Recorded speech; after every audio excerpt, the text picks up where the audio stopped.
They are wrecking just like that. Oh, a humongous impact. Just like that, we have ourselves some drama on hand. Things are heating up. Got forward for the lead. I think Roger got it. I think Roger got the win. Is in the air. He is Dogecoin to the moon. And that's the kind of racing you get in Thunderclap.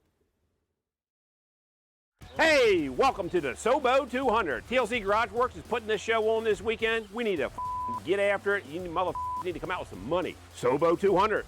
Wade, what's Wade's last name? And Ward? Burton, yeah, Burton. Them brothers are down there. They'll probably be out here running with us this week. We'll probably bump them off the track. They're so old to be sitting on their peach buckets with their bifocals on. Jeff and Ward, you heard of them, have you? You never heard of David Pearson either, did you? You ever heard of David Pearson? Back away, Smiley. Back away, both of you. Back away. How about that? Okay.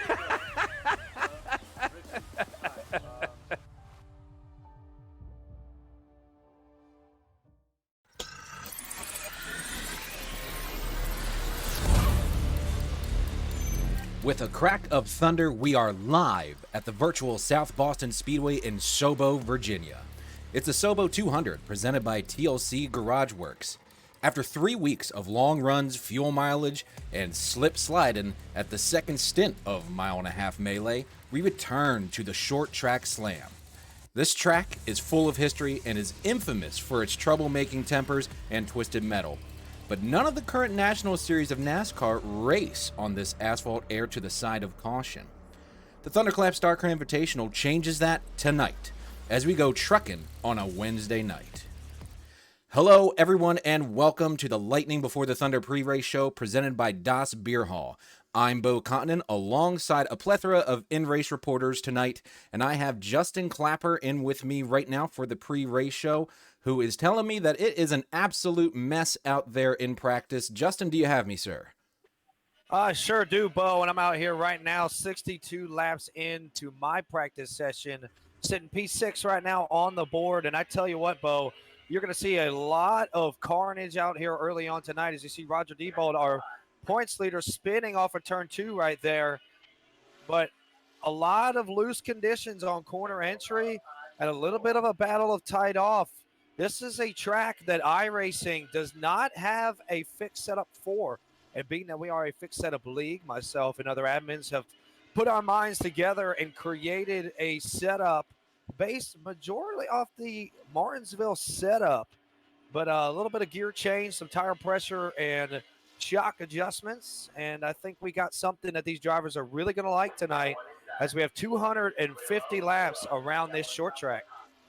Well, it looks good out there, my friend. You're doing pretty well out there on the board. I know you got some hot competition that are used to short tracks like this, and that is interesting to hear that we don't have a traditional fixed setup here. So thanks to all you guys for putting in that extra work and getting that together. And I got to say, you look beautiful out there in that 63 TLC Garage Works machine. That thing looks like it can win the race and then go ahead and do a full garage makeover and store wall install right down at the local shop. Absolutely, and huge shout out to Bob Carr and TLC Incorporated for everything they do for the Thunderclap Stock Car Invitational. A big-time sponsor for this league and a big supporter, and we want to give a shout out to them and thank them for being a part of not only tonight's race, but this league as a whole. And hopefully we can keep this 63 in one piece and bring it to victory lane. Well, as you say that, of course, you get a little nudge there for Cole Gadgedoris, so that's always a little fun. Well, hop off now, let you get a fresh set of sheet metal there. We'll follow along now with Ryan Zunk, another Jeff Gordon paint scheme. I love when this guy shows up with these Jeff Gordon schemes, doing a throwback to the Rainbow Warriors today, and you're going to have to be a warrior to beat this track. This little short track is dangerous on the cars. As you could see, someone making contact right there. That looked like Bobby Grant. It's small, but gosh, is it hard to get around. And if you fall out of rhythm a lot like a Martinsville or a Bristol, it's going to hurt you, and it's going to take a while for you to get back in shape.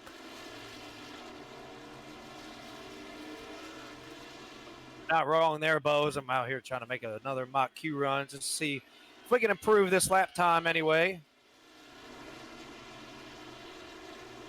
I see you out there looking good. We're looking at the blimp. You can almost, just from the blimp, get the whole track in perspective. It's funny how it looks out there. Even the chopper, I mean, the chopper view is going to make you dizzy because it's such a short track and you go around so fast.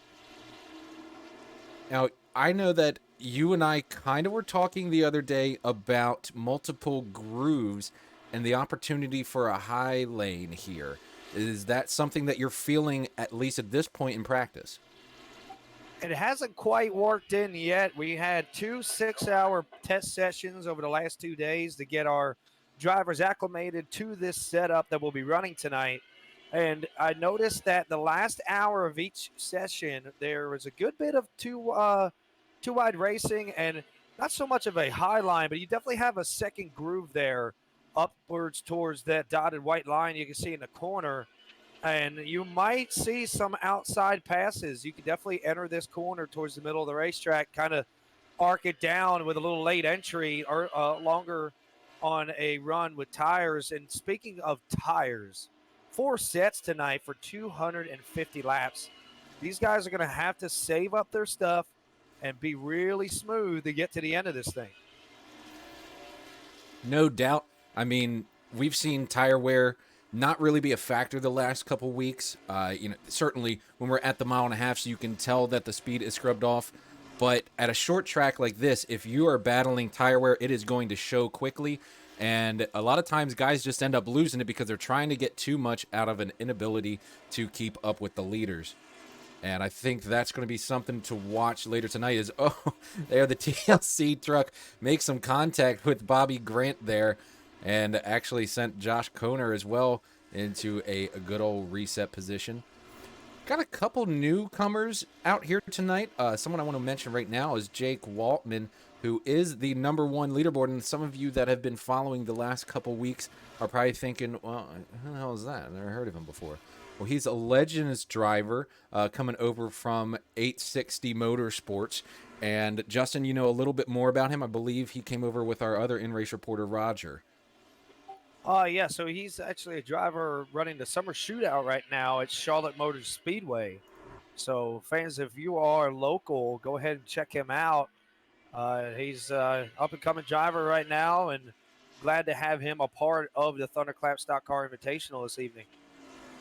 No, for sure. Love that we're continuing to expand as we prepare for next year's inaugural season of the Thunderclap Stock Car Series. For anybody out there that's watching right now, you can still get a part of the action and join this league as a driver, not only as a sponsor too. So if you are interested, please come on, bring it on. Let's see what you got, because we are still making the official roster for next year and allowing new guys to walk in here and show us what they got. You'll see some big names throughout the rest of the season come in. We know that just from the domination that Ryan Truex has been doing of late. Lots of wins under his belt already this season. If he joins us next year, oh boy, it's going to be problems for some guys out there. Absolutely. That Truex bunch is tough to beat every week. They're definitely the talk of the week throughout some of the drivers that I catch at the racetracks on the weekends and throughout the workday. A lot of our drivers working within the industry that will kind of give Ryan that little point and stare at the racetrack of, hey, buddy, I'm coming after you. But nobody's been able to do it quite yet. So it'll be interesting to see if maybe on a short track that this could be the one to finally one of our drivers is able to get up there and get around that 40 machine, because it's very quick week after week. Now that will be exciting to see. Real quick, we're about 10 minutes into this pre-race show here. I was a little distracted by watching somebody plow up the wall. I think this is a perfect opportunity to jump into our favorite segment, get it in early, for some y'all can have this league. How about you? I couldn't agree more, Bo. Let's have at it. All right, let's get her going. So this week's Y'all Can Have This League, we're back to featuring last week's things. And Off the bat, you see this first one here. This was the first lap of the race. Nobody got going. Everybody spinning tires, and it just looked like they put a bunch of butter. Right round, baby, right round. At least that's what Ryan Zunk was saying as he went hard right into Matt Cherry there. Even Tyler Truex, he's spinning his tires, and 19 spinning his tire. I mean, it was like there was oil all over the racetrack. Yeah, you have Roger certainly saying y'all can have this league. And our second one comes later in the race. And, oh, would you look at that? Sure, why not? 3 wide into Darlington. Let's see what it does. Good Lord. I mean, they talk about netcode issues, but I thought we were playing NASCAR Heat 3 for a minute because I had a car inside me. You haven't had a cigarette pack in your pocket since a party in high school, probably. You got yourself some Marlboro Reds on you there, son. That's terrifying. Smoker's cough after that race. Yeah, I'm sure after that you were saying, this league. And finally, this right here started all types of drama. This was Bobby Grant and Tyler Truex making contact, a lead lap car versus a car that was a couple laps down having a hard day. And both of these guys were saying, y'all can have this league. Absolutely, they were. Lots of drama involved on and off the racetrack with that incident. Be curious to see if anything carries over to tonight's festivities. Yeah, it's just so perfect, right? I mean, we went to Darlington, and now we jump over here, and we go to a short track. So if anybody has anything to settle, what a better place to do it. You can't hide at a small track like this, for sure. So it would be interesting to see if they do anything with that. And they got to be careful, though, right? Because we have to give a huge shout out to Justin White, our race control. He is the eye in the sky, the voice of God, if you will, looking over this track. And if anybody does something screwy, he's going to call them on it. So it'd be interesting to check in with him throughout the race. And he's a straight shooter when it comes to this stuff. He doesn't play favorites. And I wonder if he won't be yelling at a couple guys at the end of tonight. Absolutely. And with that being said, a couple new rules based off of last week. We know that a lot of the drivers were given penalties for incidents, and we talked about a lot of the new rules. So now it's going to be a 25x DQ. Basically, that's your point where you DNF. So there would no longer be black flags or laps down or anything like that. You just build your incidents up if you end up in that unfortunate circumstance. And once you hit 25, it is a DNF. Also with cautions, if they are the lead cause of the caution, they'll be EOL'd, but not everyone involved. It'll be a discussion amongst the admins now that we have replayability. And once that happens and a decision is made, if we feel that it was an intentional or somebody that caused it, obviously a single car spin would lead to somebody being EOL'd, but kind of dropped the hammer last week on these drivers, letting them know that, we have an eye in the sky now. And with that, we are going to backpedal just a little bit and dial back and let these drivers have at it tonight. But they'll definitely be putting on a show for you. And I think the early portions of this race tonight will be very similar to the start of Darlington. A lot of beating and banging. And honestly, Bo, turn one here can be treacherous on a restart, especially with that start-finish being as far down the front stretch as it is. I'm sure they're going to send it on in there, and if they don't be careful, Ryan Truex is going to take the pole from him and do a lot of what he did last week where, hey, kind of like Kyle Larson at Nashville this weekend, if he started on the front row, you just weren't catching him. And that was something that everybody struggled with last week. Now, again, I said it earlier, you can't really run away at a short track like this. You might find yourself running into problems like a lap car or lap traffic or someone else's issues. So I'm looking to see if that 40 can break away if he does get that pole position. Right now, he's only second in practice behind the newcomer Jake Waltman. Well, ladies and gentlemen, we are halfway through the pre-race show, the Lightning Before the Thunder pre-race show. I'm going to give a quick shout out to our sponsor. TLC Incorporated is the premier service provider in Maryland, D.C., and Northern Virginia for irrigation, landscape lighting, drainage services, and garage makeovers. To just one day Your home can become a showcase with a new water-saving lawn sprinkler system, an energy-efficient lighting system, or a brand new garage floor that'll last you a lifetime. Imagine all the possibilities if you gave your yard just a little TLC. With that, ladies and gentlemen, we're going to take a quick commercial break and come back with some driver insights and speeds out there on the track. Stay with us and be sure to drop your comments and questions in the chat, and we'll be answering those live as well.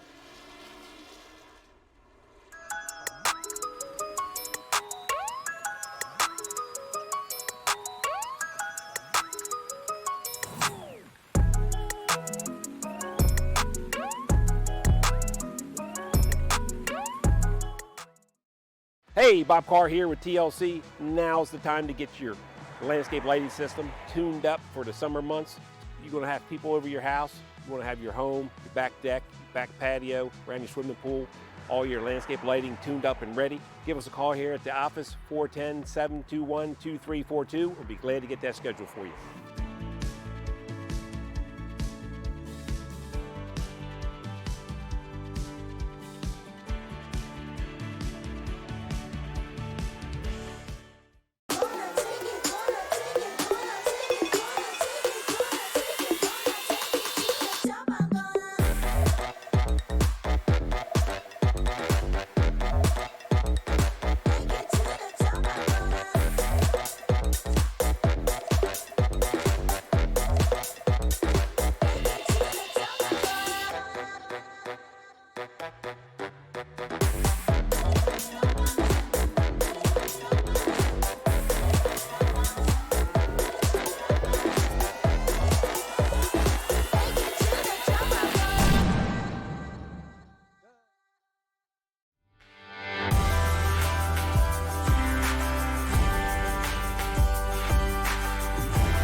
It's 8 a.m.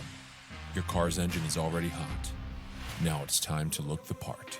At Paint Correction by Associated, we know that it's not enough to just offer the best products and services. You need the best customer experience in auto detailing. We test all of our products on our cars long before we trust them with your ride. We start with our best foot forward, a state-of-the-art water treatment system yielding the best results for our detailing products. A precise, meticulous, and caring service with unmatched results. The job's done right. Your car's not like new. It's so much more. Paint Correction by Associated. Call today to schedule your appointment. Cars aren't just our passion. They're our career.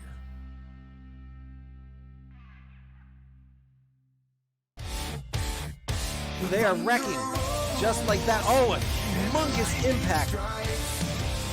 Just like that, we have ourselves some drama on hand. Things are heating up.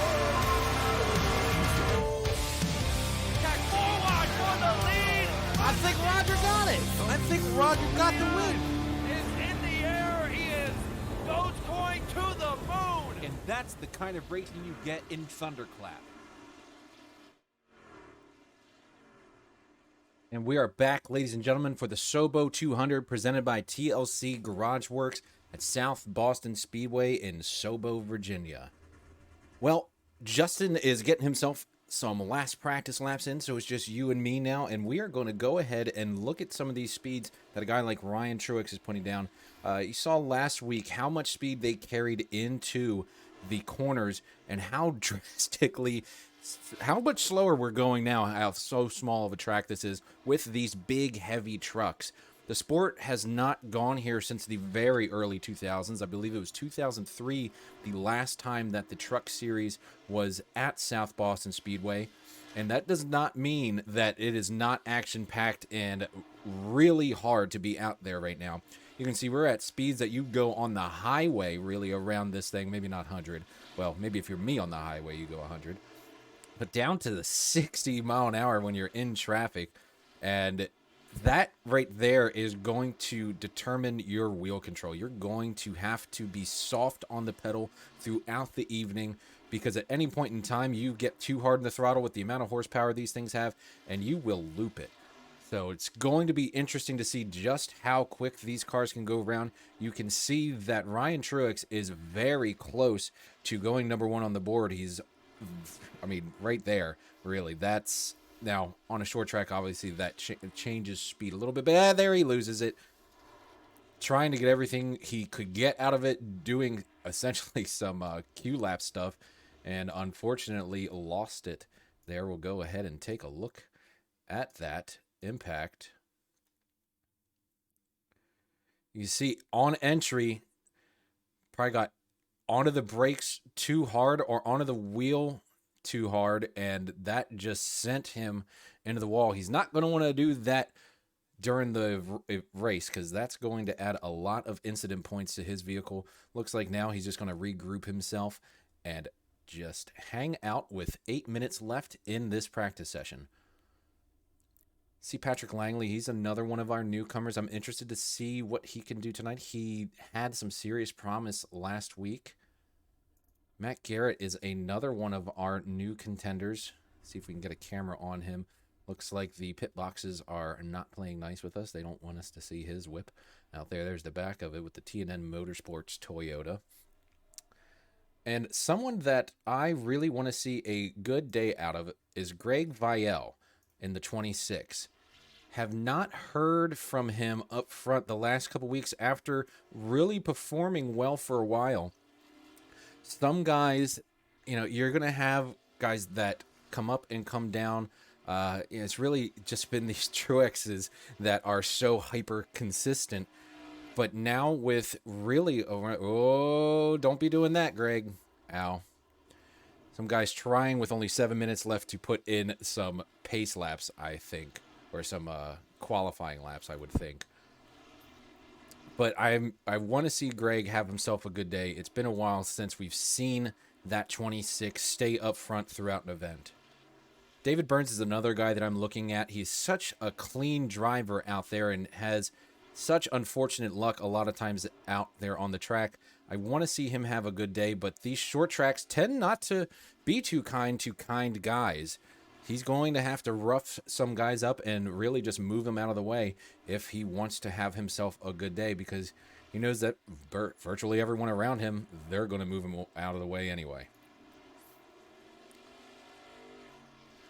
Well, Bo, drivers meeting is complete here tonight with these drivers. I went ahead and gave the debrief of some of the new rules that we discussed earlier on. And our admin, Justin White, is ready to go ahead and oversee these rules, and he will control the chaos that will commence on this short track here tonight. Well, that's cool. I like that we're doing these drivers meetings now and making sure everybody's keen on the new rules, because last thing you want is someone having a BF in the middle of the race on the mics and having to get muted because they're not understanding the rules. So it's good that we're doing that, especially now as we get more acclimated to a consistent bunch of guys. And with a bunch of newcomers, it's good for everybody to get a little flavor of what's going on out here in the Thunderclap Stock Car Invitational. I see you getting ready to pull back out onto the track. Are you going to get yourself some Q lap time? I heard a little birdie say that you might not try and put down a hot lap tonight just based on the contact that's been out there. Yeah, I was going to there, but obviously there was way too many trucks on the racetrack here to put down a clean lap solo. But I think we're going to go out there, try to lay down whatever we can in this 63 TLC Incorporated Chevrolet, and try to keep it within the top 10. I think we just kind of hang out and keep it clean, keep 4 tires on it, 4 fenders on it, and we'll see where we end up at the end of this thing. I really want to save this fast repair. You only got one tonight, so I want to save that. And you only got 4 sets for 250 laps. So I think being able to have tires at the end and having a clean race truck is definitely going to help you with the finish of this race and being able to stay up front and finish up front. I agree with you there, friend. And something that you meant, or something I just noticed while you were talking, the fact that we are putting down mid 15s and upper 15s. You know, you think that's kind of Bristol lap speed. But the thing is, we're going like 60 in the middle of these corners and so much slower around here. I think that just shows how tiny this track is comparison to even a, is Roger Debold lost it there in front of Matt Garrett. I think that just shows how tiny this place is and how it really is kind of like a straight up gladiator coliseum. Yeah, without a doubt. And a lot of straightaway speed here and in very slow corners. So you really got to pay attention to hit your marks and make sure that you don't slip up in any way. Real easy to wheel hop. A lot of drivers complaining about that in practice. And real easy to spin it on corner exit as well. Just the way this gearing is. It's the highest gear that iRacing has to offer with a 543. So with that rear end package being in these trucks tonight, it'll be real interesting to see who can keep the rear tires under these things. Hey, we're following along with you now, and we see just how gingerly you have to do this, especially avoiding all these trucks that are wrecked on the track, which makes it even harder. That won't necessarily be an issue during the race. They will be cleaned up during the cautions. But seeing how hard you have to just work to stay stable here is impressive. I think it's going to be one of those races where it's not going to be the fastest guy out there. It's who can be truly consistent and who cannot get themselves worked up in traffic. I know I would get worked up. Like, you're on the inside of Tony Burleson right now, and that right there would just scare the crap out of me, and I'd probably send her up into the wall.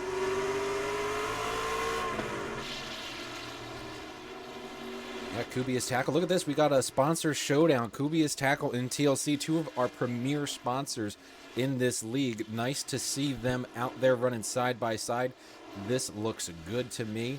That Kubia's Tackle machine always in that beautiful bright and red, and TLC rocking some new colors this week with that predominantly blue TLC Garage Works scheme. It's even got some store wall there on the deck lid getting ready to be installed on one of those brand new garages with the polyspartic polyurea flooring. That TLC has over 1 million color options. I've seen everything from Redskins players getting Redskin colors to Ravens players getting Ravens colors to Joe Blow getting gray and black because he doesn't really have a favorite color. So any color combinations you can imagine, you can get it on your brand new crisp, clean polyspartic polyurea lifetime warranty floor from TLC Incorporated and TLC Garage Works. We are 2 minutes from qualifying here, ladies and gentlemen. It has come and gone quickly here in this practice session. I guess that kind of happens when they're going around in such little circles.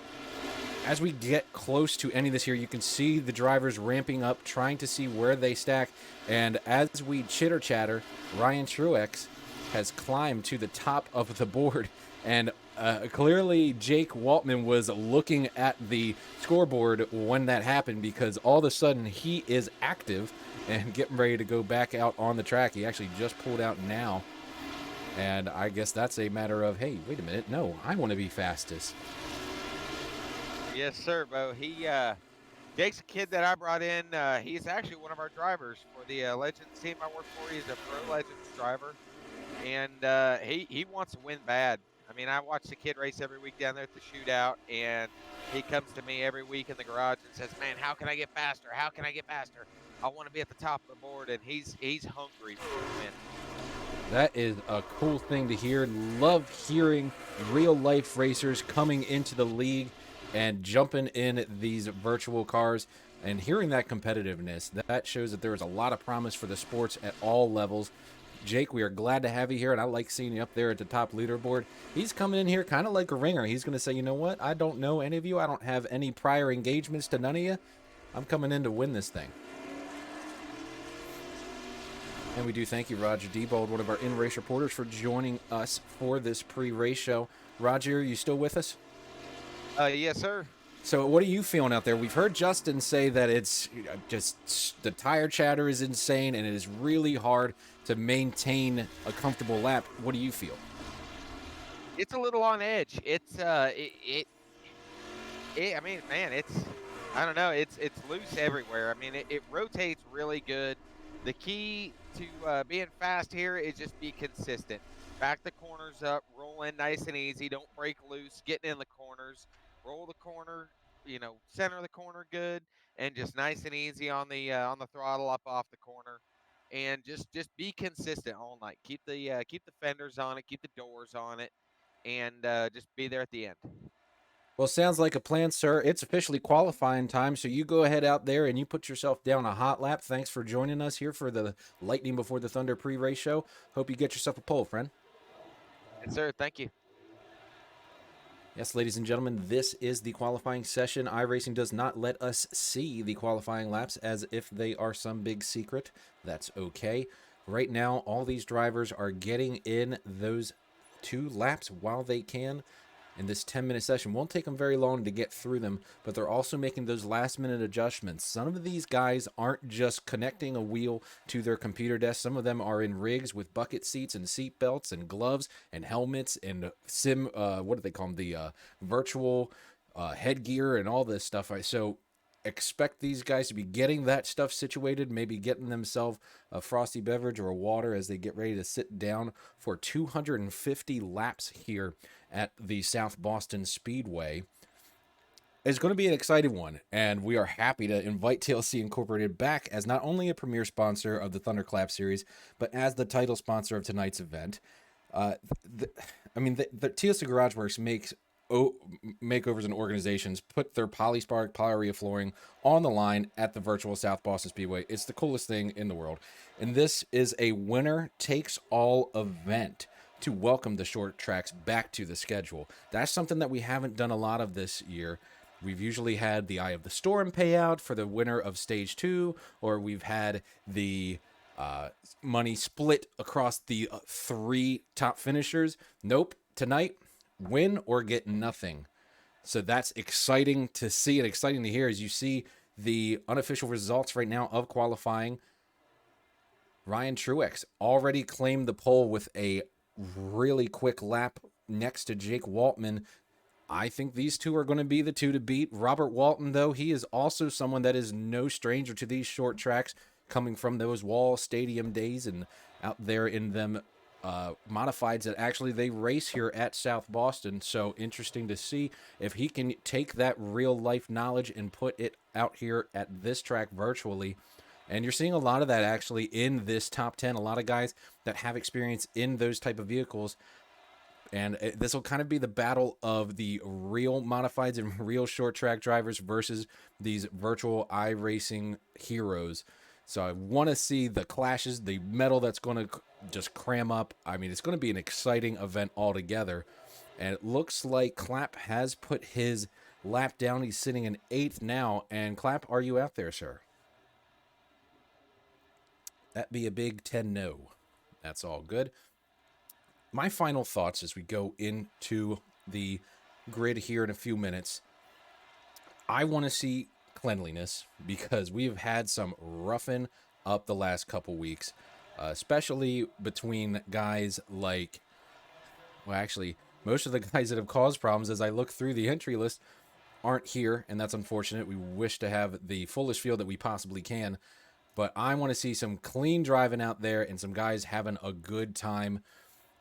But I don't think we're going to get that. We're going to get the action that we see most every week. There's going to be beating and banging, and you better save that fast repair if you expect to be here at the end for this SoBo 200 presented by TLC Garage Works. Well, with 6 minutes left, I'm going to take a quick break and check out our brand new Thunderclap bumper. They are wrecking just like that. Oh, a humongous impact. Just like that, we have ourselves some drama on hand. Things are heating up.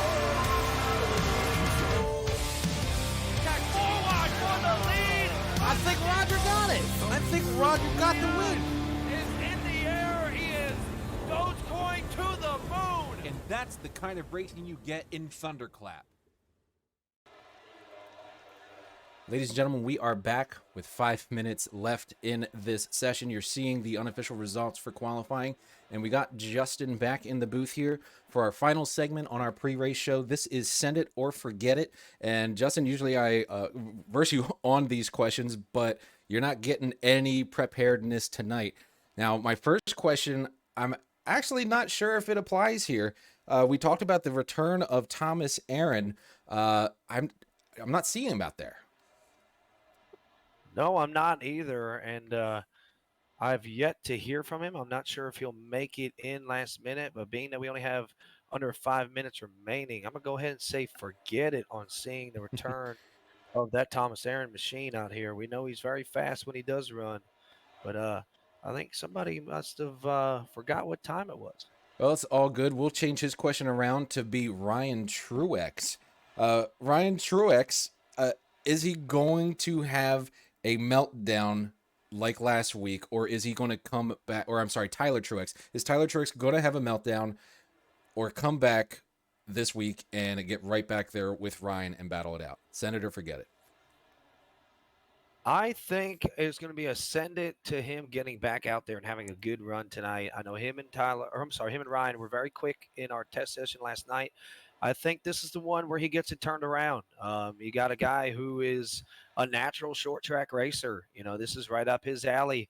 This is his cup of tea. So I think if there's a track for Tyler Truex to rebound after the last few weeks and some of the drama on the racetrack in the Thunderclap Stock Car Invitational, I think tonight is the night to do it here at South Boston Speedway. Well, very good, sir. I agree. Send it. And our last send it or forget it. The only 2 lanes tonight coming out of 12-ounce cans. Send it or forget it.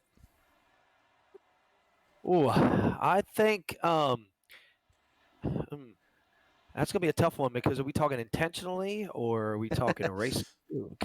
I'm thinking we'll see some side-by-side racing. I wasn't too sure about it, but after seeing the battle that me and Tony Burleson had there at the end of practice, I think the possibility of 2 lanes working in is ascended.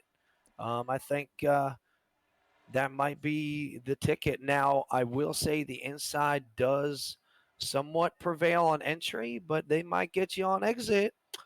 So stay tuned, ladies and gentlemen. This is going to be a wild, wild battle down that last lap, down to that start-finish line right at the entrance of turn 1. Absolutely, sir. I'm saying forgetting it. You're going to be on the outside of somebody, and they're going to say, oh, well, that looks like a convenient way to get my car going straight again.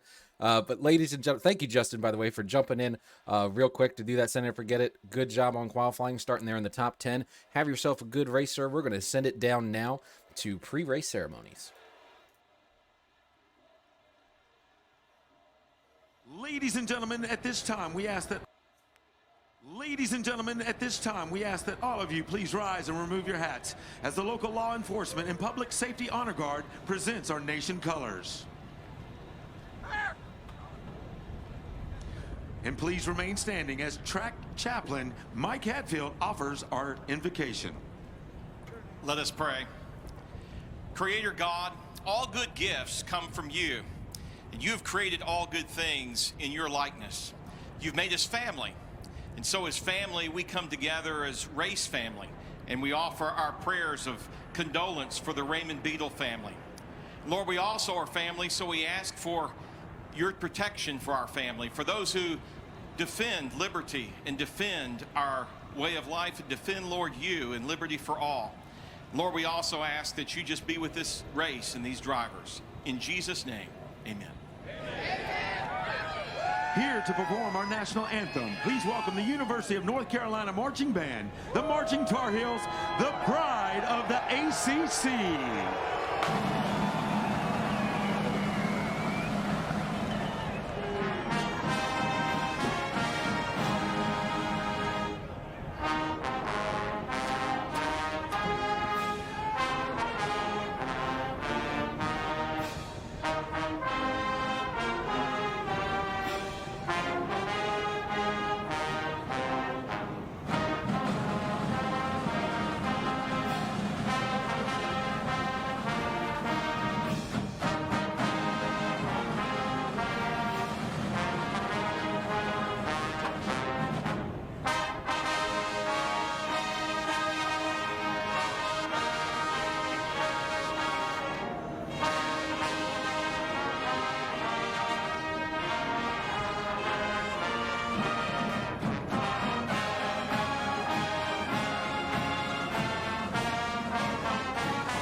And now, ladies and gentlemen, for the command to fire engines, we'll send it over to Bob Carr of TLC Incorporated. Hey, welcome to the TLC Garage Works SoBo 200. Drivers, start your engines. SoBo 200. Drivers, start your engines. Come on. And just like that, the cars will start gridding up, and we will take you through the grid.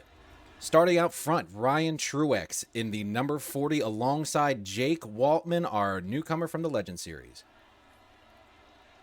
On row 2, we've got Robert Walton and Tyler Truex, two guys that know how to move around a short track like this in real life, and we'll see if they can do it virtually. Row 3, we got Patrick Langley and Greg Vielle, two guys I'm looking to see a lot out of tonight. They were fast in practice. And then we got Matt Garrett alongside Roger Diebold, one of our in-race reporters in row number 4. Rounding out the top 10, we've got our commissioner Justin Clapper and David Burns in the 55. In 11th, we've got Ryan Zunk in that DuPont Chevy truck 23, and Josh Koner looking to rebound after some hard weeks. In row 7, we've got Tony Burleson in the 79 alongside Brandon Cash, one of our fan favorites to go to during in-race reporting. And ladies and gentlemen, that is your grid for the SoBo 200 presented by TLC Garage Works. I am excited to get this thing going as they are just about to start rolling them down the track. This is going to be a real fun event, ladies and gentlemen. I would glue yourself to whatever seat you have as long as you got a cooler next to you, because these guys are going to bump and bang and take a look at some of these really nice paint schemes, because it's probably going to be the last time that you see them the right way. They're going to start getting muddied up as this race goes on, and all these pretty colors are going to get mixed in with all these other colors. I think Greg Vielle and some of these other guys, Robert Walton, Tyler Truex, they got the right idea. Just run a white paint. Don't get too silly with it, because all that paint's going to end up just all messed up anyway. So smart move by those guys, in my opinion. But Ryan Truex, he went ahead and got the pole again. And last week we saw it at Darlington. No one could break away from him when he started out front. Or no one could catch up to him, I should say. I worry that could be the issue tonight. As the lights are off the pace car, you see the flash bulbs as they go. It is just about time to go racing in the Thunderclap Stock Car Invitational, ladies and gentlemen. We want to thank you for joining us for tonight's race. As the green flag will wave here in a minute, we thank TLC Garage Works, Kubia's Tackle, Das Beer Hall, LKN Edits, and all of our other premier sponsors that have decided to join us for this season. We are excited to continue this short track slam as the pace car will roll in to pit road, or the pace truck, I should say, and Ryan Truex will take them to green. Already way down low, trying to get a run under the 6 of Jake Waltman, but they are side by side for the lead, entering 3 and 4 for the first lap. Who will lead the first lap? Ryan Truex gets the first lap, but could not clear him. He clears him now, entering 1 as Robert Walton looks under the 6 of Jake Waltman. You see just how close these trucks can get. Almost contact right there. Look at them sticking together like glue.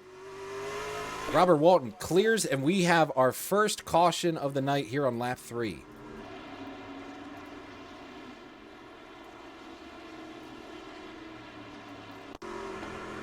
Looks like Roger Diebold may have been involved in this one early.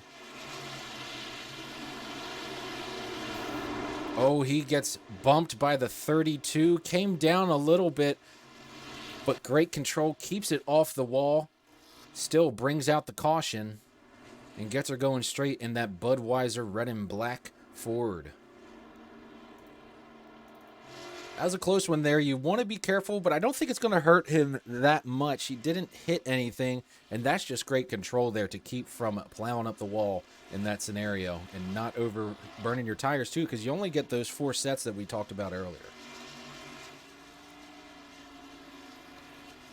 Already Ryan Truex has pulled himself to the front with that hot tub machine. Right behind him, Robert Walton showing speed early.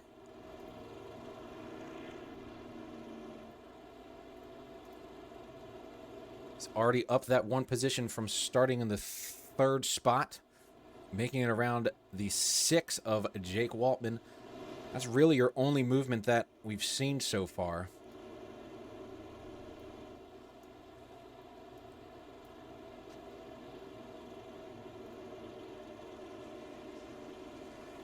Tyler Truex unable to get things going. 87 of Patrick Langley was able to get by him. We'll be getting ready to go green here shortly as the trucks roll by.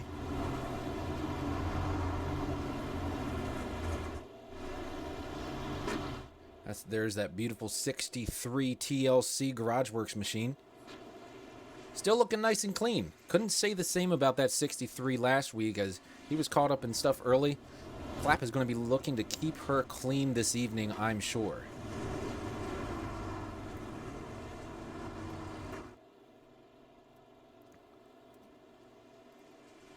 Matt Garrett right in front of him, one of the other guys that we talked about that's brand new in this league, has not been around for too long,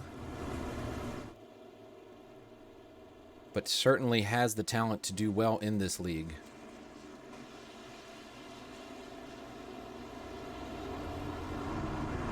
Lights are off on the pace car. And the green flag is out.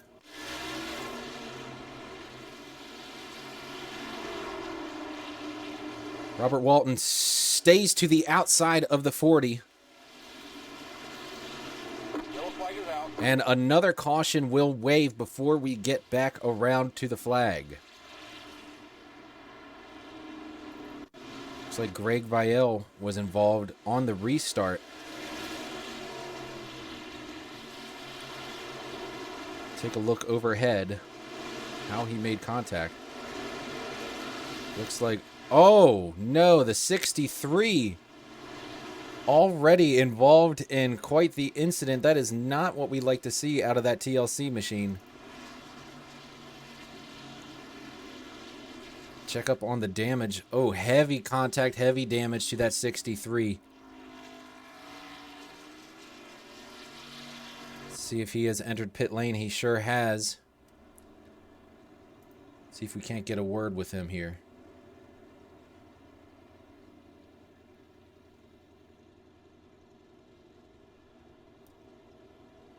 Hey, Clap, you got me? It's Bo up here in the booth.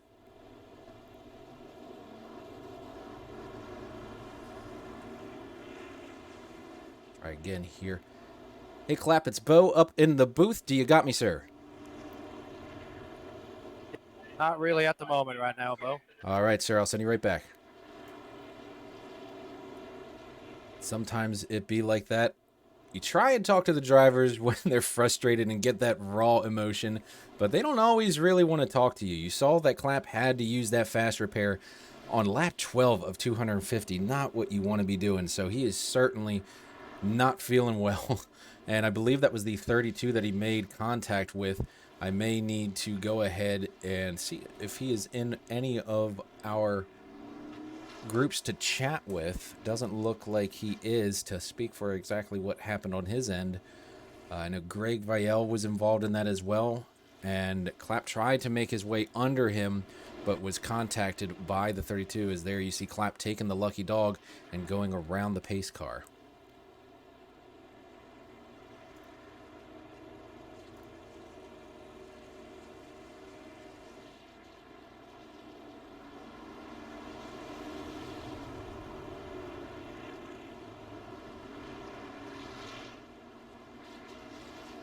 Well, we're about to get the green flag here as they clinch back up, and we'll see if we can do it again. We'll look out the back end or out of the cockpit of that 6 car.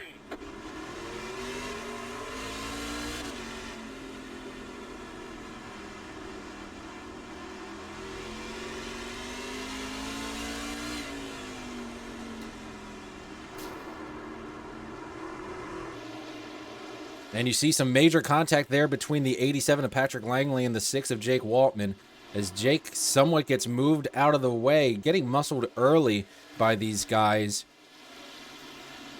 Patrick Langley not giving him any space, using him up a bit there to try and claim the spot, but that's what you have to do here at South Boston. You cannot wait and ride side by side with someone.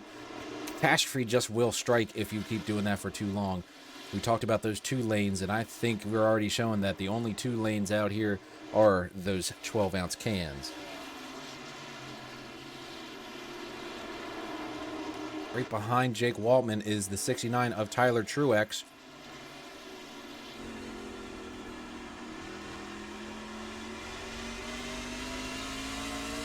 As this top 5 has spread out nice and thin. This is kind of how I want to see a little bit of this race go. We've already had 2 cautions early.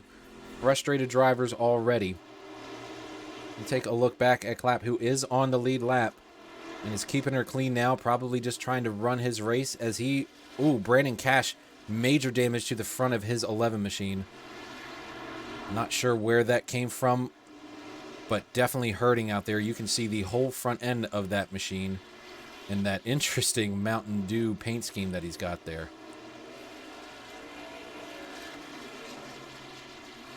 Go back to the lead as Robert Walton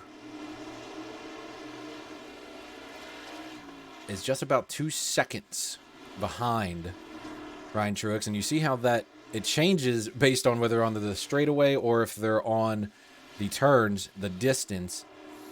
And our telemetry has to go so quick here with the short laps that they're running. It's hard to see just how much this distance is unless you check the blimp out. And another caution plagues us at lap 23. And it looks like an incident for the TLC machine once again. Oh, you see he just gets loose and then blinks. And then there he is. Hey, Clapp. Sorry your day's not going well, buddy. But your truck still looks good.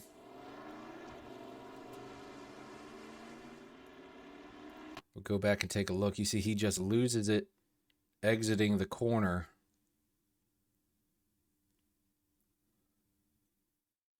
Not having himself the day that he wanted. This actually went back a whole lap, so we'll follow through here. It'll be exiting 4 here as he's trying to catch up to the 89 of Cole Gadjadoris. And just gets too hard in the throttle.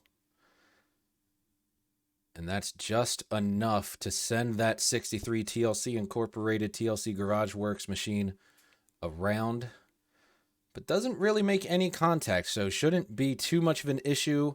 He's going to have to ride around on those used up tires a little bit for a while, but altogether should be okay and good to go from here.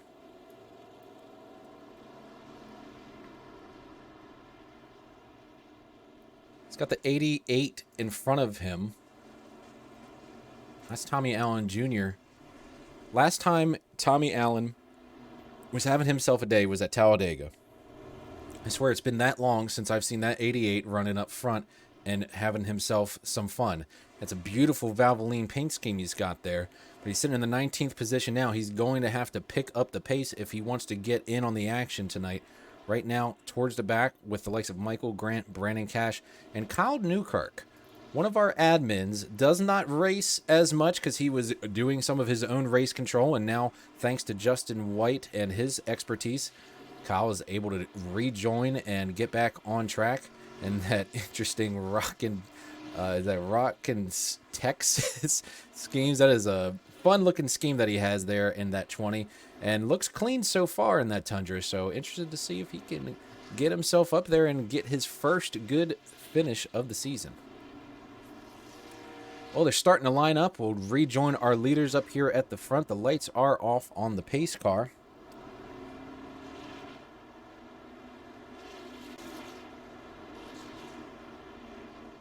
We'll go ahead and look at the gearbox of the 40 car because I think a lot of people are getting tired of looking at the back end here. The green flag will wave. Green, green, green. Automatically, you get a beautiful shot of Patrick Langley's engine as he gets right on the back bumper of the 40. They're side by side entering turns 3. Robert Walton trying to get an edge over the 40 car of Ryan Truex. Can he stay there? Oh, and they wreck! The leaders wreck Ryan Truex. In the immortal words of Chase Elliott, you are not bleeping clear, my friend. And that tears up a bunch of trucks and really changes everything early in this event. Wow, ladies and gentlemen, Ryan Truex, one of our dominating performers, serious damage on both front and back of that machine. I'm sure a lot of drivers' ears just perked up watching that. Unfortunately, a lot of drivers involved in it as well. Go back and take a look. Lots of cars. 1, 2, 3, 4, 5, 6, 7, 8, 9 cars with incident on that accident alone. Take a look from the blimp here.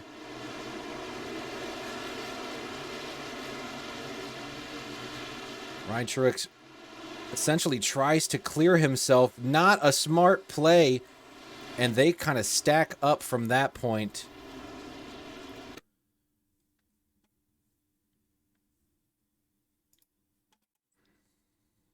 Follow along with Tyler Truex, who I believe was in the thick of it here. The 40 right here decides, I'm going to clear myself.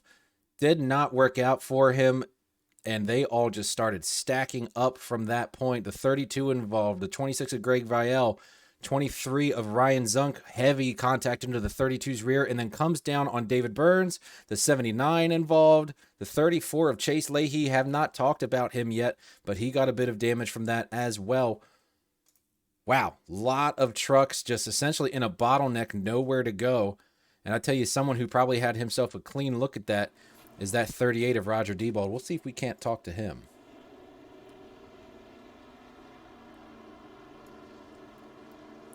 Hey, Roger, this is Bo up in the booth. You got me, sir? Yes, sir. I got you. Well, you had yourself a decent look at that incident there. I don't think you hit anything, though. What'd you see? No, buddy. We're all good. I came out of the corner. I saw a puff of smoke, got out of the gas, eased the brake up, and good thing everybody had some really good heads-up driving there and did the same thing behind me. So it didn't turn into a lot bigger incident than it usually turns out to be. But yeah, I mean, we're working our way back up through the field, just driving it nice and easy. Yeah, we saw you lose it there early. I tell you, you seem to have gotten the better end of the deal there. You held her down and didn't get any damage there. You got Ryan Truex in front of you, who tried to clear himself, and it did not work out. Hopefully this is going to shake things up a bit, so I hope you can get that 38 truck up there to the front, sir. Yeah, man. Green flag is out, so we'll let Roger get back to his good, clean living there. Follow along with him here now. And we have another caution, as it looks like Robert Walton. Looks like that was the... Good Lord. There's action everywhere, ladies and gentlemen. Robert Walton in the 66 was up there in the front. Here he is on the restart. Let's see what happens. You see some of the damage from an earlier incident as Patrick Langley took them to green. And we have some serious short track racing as the 6 slammed it on in there. And I don't even know if I can blame him. He had been getting bumped around there, but I'm not sure if Robert Walton's one of the guys that bumped him. But he sure as hell said, excuse me, sir, that's my place.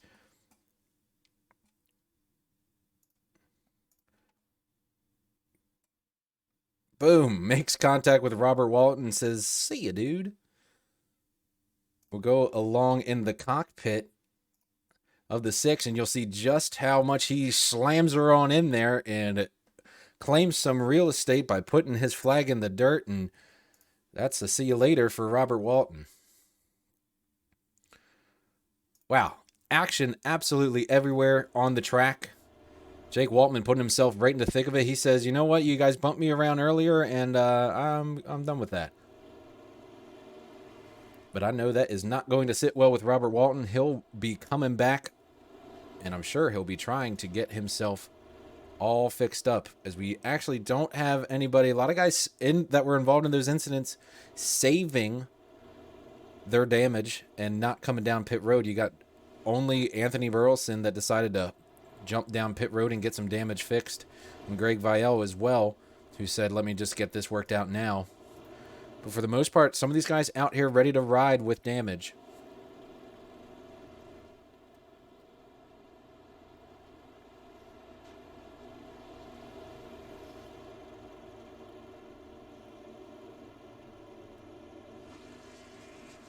Patrick Langley up front now, someone that hasn't really led any laps in the Thunderclap Stock Car Invitational, but through the issues that have plagued the 40 early, there he is, our leader. And Roger Diebold, we just talked to him before the green flag.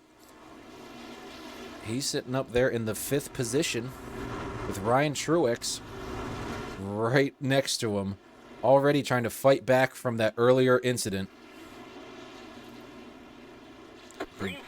Green flag is out, and here they come. Patrick Langley breaks out to a clear lead. He's going to try. He could not cut across the nose of the 6. As they come through the front stretch, Patrick Langley still your leader, and I believe that's the 55 of David Burns. Oh, and a big pile up as a bunch of cars involved. Cole Gadgedoris being one of them. Looks like Greg Vielle may have snuck it through there without incident. Heavy, heavy damage for the 55 of David Burns. Go back and take a look here.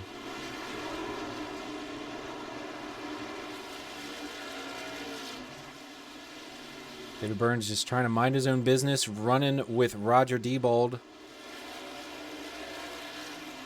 And Roger actually makes contact with the 55. That sends him up into the wall, and the 89 of Cole Gadgedoris tries to avoid contact with him and gets caught up. And Ryan Zunk, in another incident, not having a good day in that DuPont truck. Good-looking car. I'm drawing a blank, and if anybody watching can tell me in the comments, who drove that DuPont truck at one point for real in the, what was, I guess they would have called that the Super Truck Series. But it was not Jeff Gordon. We'll rejoin our leaders as Ryan Zunk is going to head down pit road. At this point, I don't know if they'll ever have to stop for fuel, ladies and gentlemen.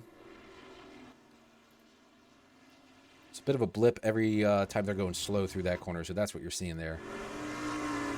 As they pull down pit lane, looks like the only taker is the 23 of Ryan Zunk. Actually, he may have pulled through and missed his pit stall. I'm not sure what happened there.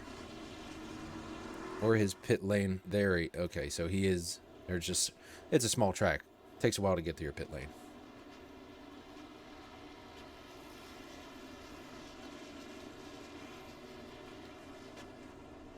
And that is a fast repair for Ryan Zunk in the 23.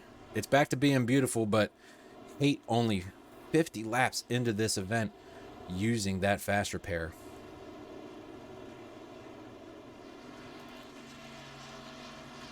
Well, we didn't really talk about the possibility of a Wreckfest and Demo Derby in the pre-race show, but it's looking like we may have that on hand.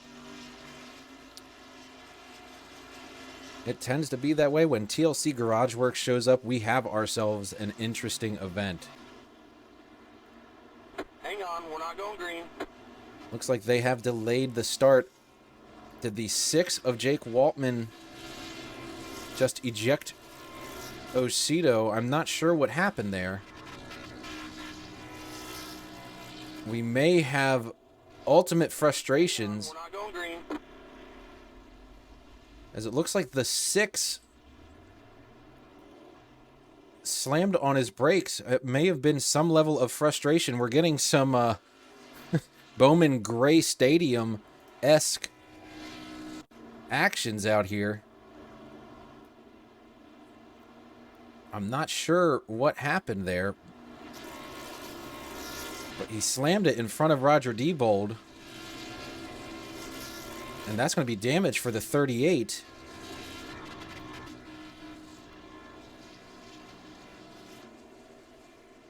He's an angry elf, I guess. David Burns is your lucky dog as they start gritting back up. In the 38, you see that damage on the front end. Not too significant, but we are working through this. I'd love to jump into that admin booth and see what's going on. And I'll see if I can't do that and just take a listen, ladies and gentlemen. And if there's language, I'll get out. Done. EOL the 9 right now. 9 EOL for not keeping pace.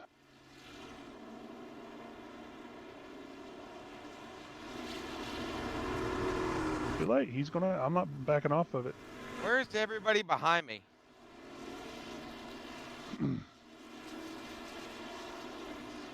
Sounds like we've got some serious stuff going on out there.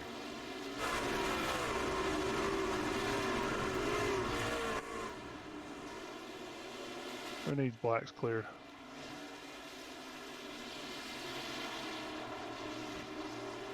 Jump back to the broadcast booth as Patrick Langley clears Matt Garrett there on the lead. Just trying to get a gauge of what the heck's going on out there. And you can hear lots and lots of action out there on the track.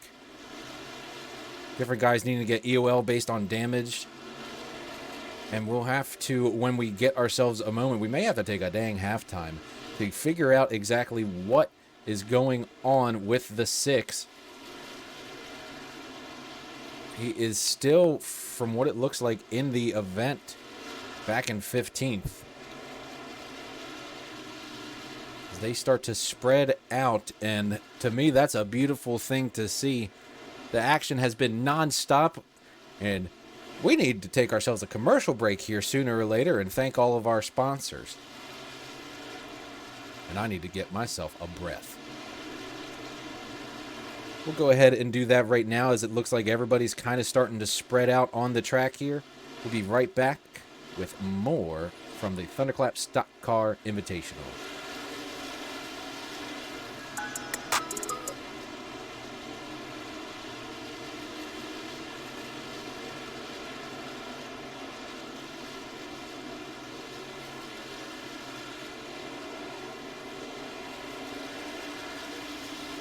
Hey, Bob Carr here with TLC Custom Lawn Sprinkler. I want to wish everybody a safe race during the Thunderclap Stock Car Invitational.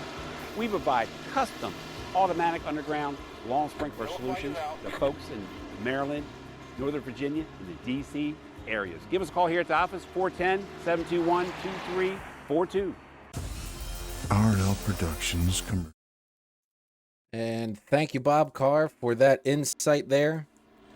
Unfortunately, Bob, your TLC machine has gotten some more damage, as unfortunately Justin Clapper found himself in yet another incident. It's unfortunate for that 63. He spent so much time practicing, and it looks like as he comes onto the straight, he kind of just loses it on the back here.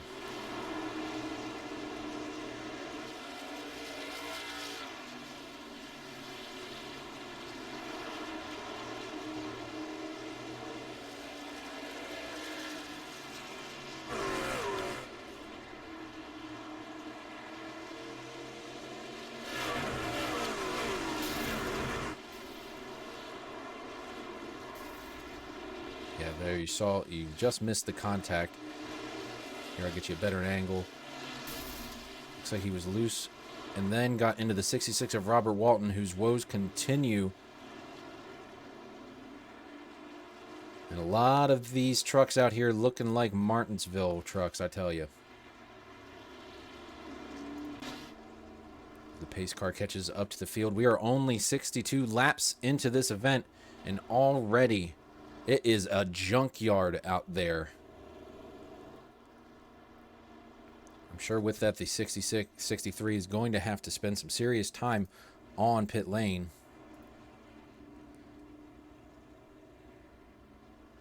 Roger Diebold had to come in too and get some of his damage worked out, and all of this has allowed Ryan Truex to get back into the 3rd position.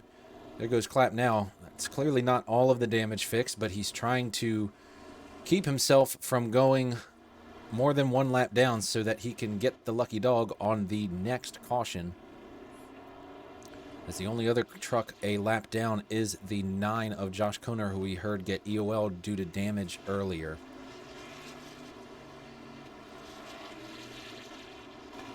Hang on, we're not going green. They will sort it out before we go ahead and go green. But hey, would you look at that? The 11 of Brandon Cash. Sitting right there in the number 4 spot. Well, as some men run into issues, others get themselves up there towards the front. We saw earlier he was hanging around the 20th place. Chase Leahy, another one of those guys that, with all these incidents, moving themselves up to the front. Bobby Grant having himself a good day, sitting here in the top 10.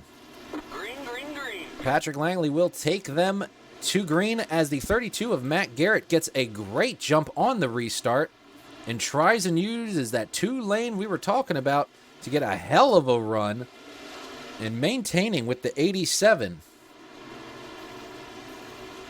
Well, we did not get as good of a run that time as the tires heated up. And another caution plagues us all. Now it looks like the 38 of Roger Diebold and the 63 of Justin Clapper involved. You know it's a hard night when the admins are making contact.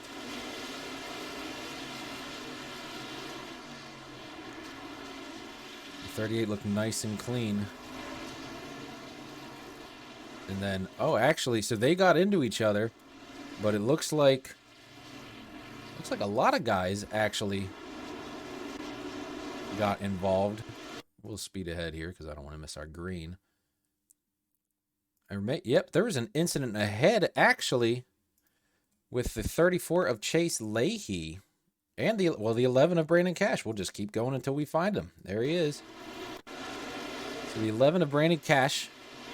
Oh, just gets touched by the 14 of Bobby Grant. I think Bobby was trying to stay off of him as the 11 went around. And then the 38 and 63 made contact as they were trying to get him woed up. Unfortunate. That 11 was looking good up front, but it ain't looking good in the front. Or the rear, for that matter. Hey, but you know what? The right side looks okay. And now look at it. Brand new as we skip ahead. That kid's all jacked up on Mountain Dew as he just used his fast repair. That'll be a brand new number 11 machine as he rejoins the pack. He will only be 1 lap down, but that catches Clapp also 1 lap down. So now they're going to have to race it out as Patrick Langley continues to lead. But he's got them Truex boys together at last here at South Boston Speedway.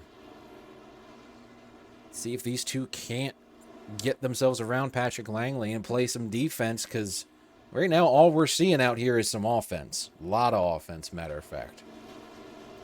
And you know, as some of these cars head to the garage for the night, I want to remind you all that TLC Incorporated is the premier sponsor of our garage area.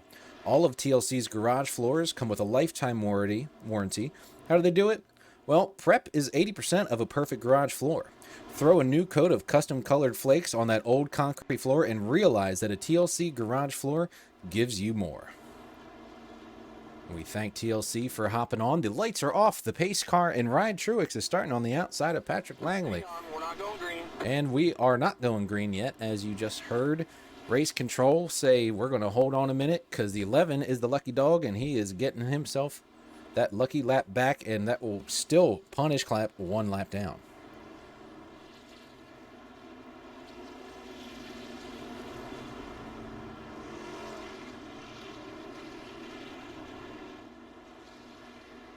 Tony Burleson in that 79. I'd like to follow along with him off his nose as we go green here, because we have not seen that 79 up front yet today. We will use his front and rear cameras and see what he sees.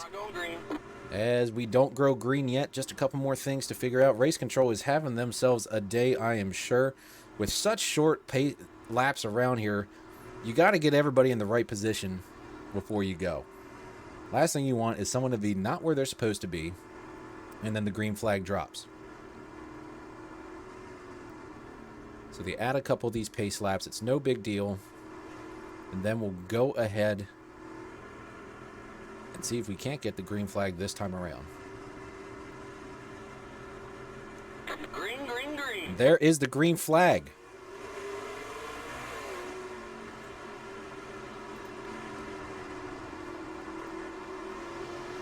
Tyler Truex clears the 79 of Tony Burleson. And Patrick Langley walks out in front again with that clean truck.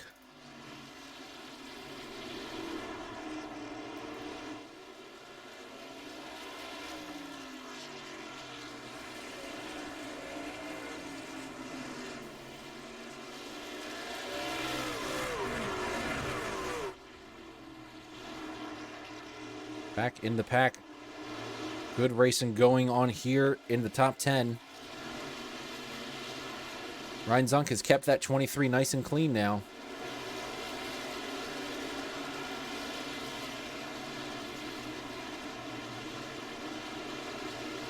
Further back, Matt Garrett, someone that was involved in incidents earlier, has maintained himself right out there outside the top 10. Brandon Cash already up to the top 10. Must have had himself a hell of a restart, getting himself back on the lead lap.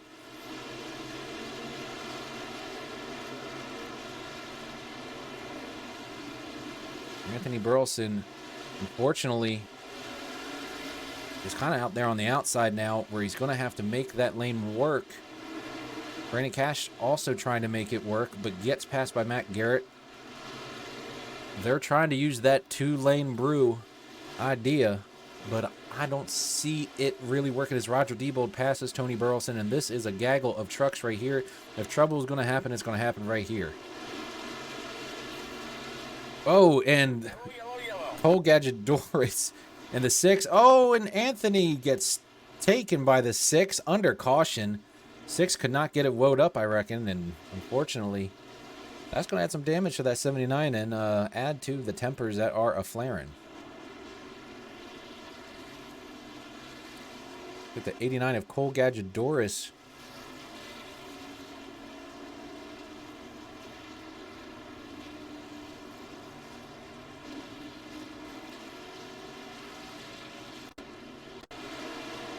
See what happened here with him. He got back in the throttle and unfortunately washed down the track and then just kind of sat in the middle, but close contact almost for the 6 and the 89.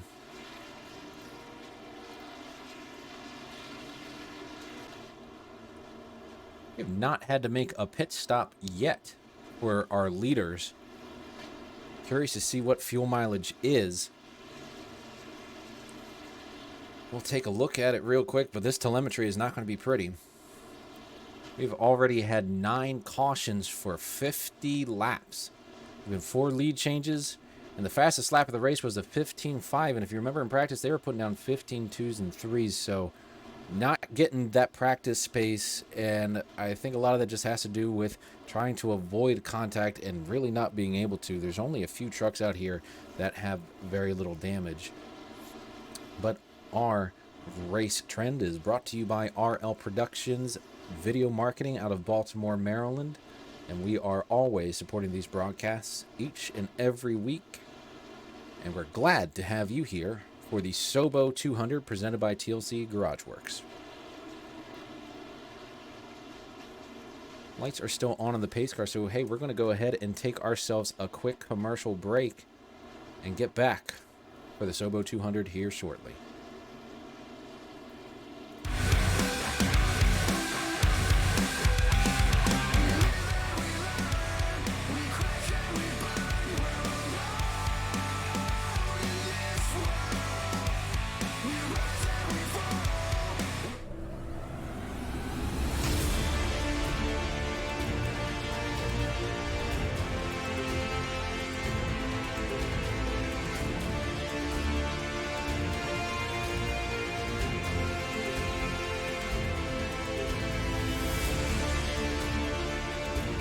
Yeah, there is.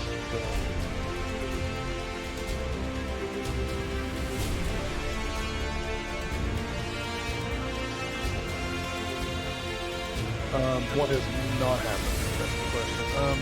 Just a lot of little iRacing inconsistencies regarding some of the timing score loops in the track, kind of confusing people and throwing people off. So feels disconnected. Yep. My screen shut off, dude. Restarts clear, no lane changes.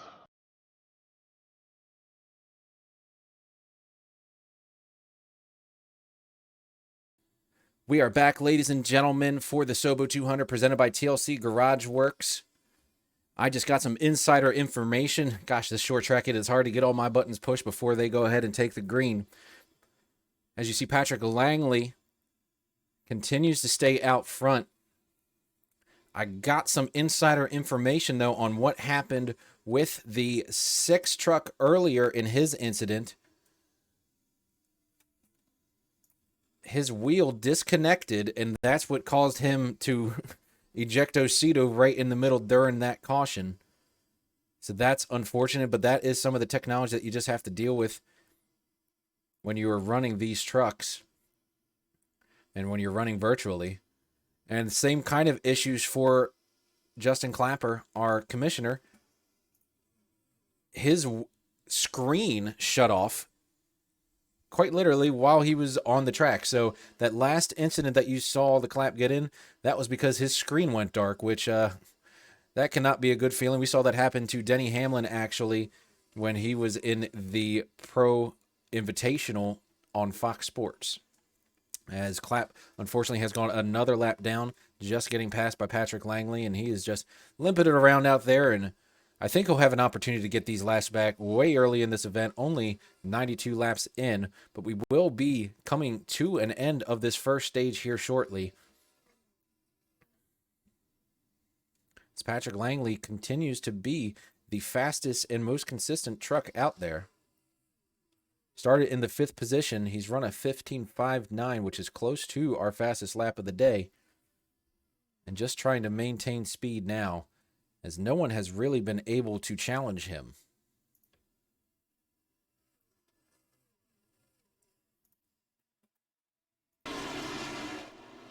So we had our in-track communications shut off there, so you weren't able to hear the engines, but hey, they sounded good. Now they're back.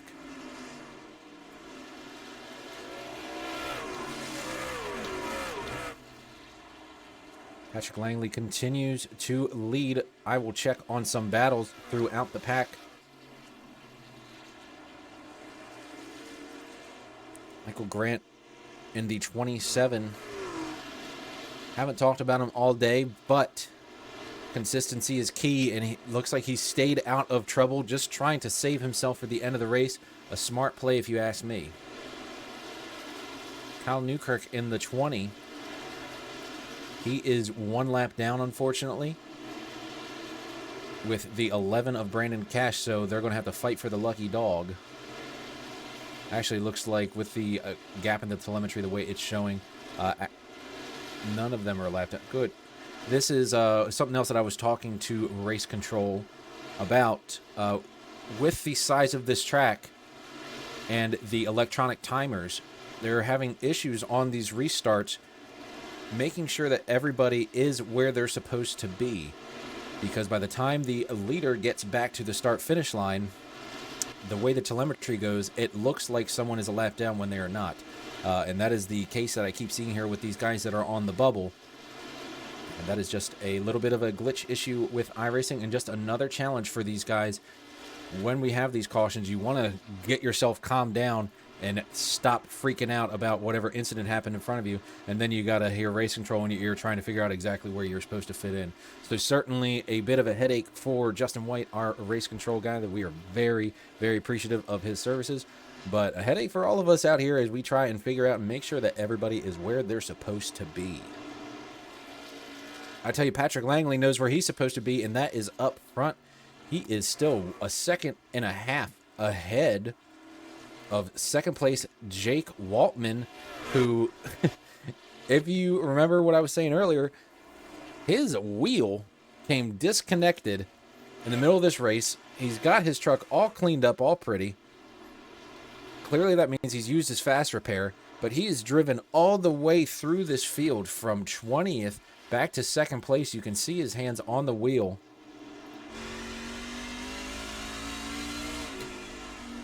See those red and blue gloves.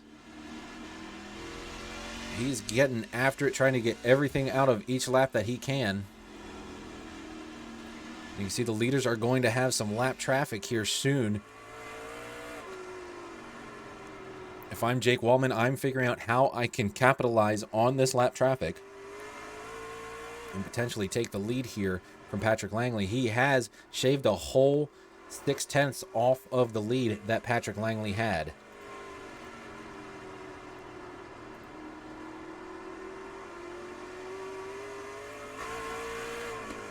No trouble from out back with Ryan Truex as he made it around him, and both those Truex guys are just hanging out.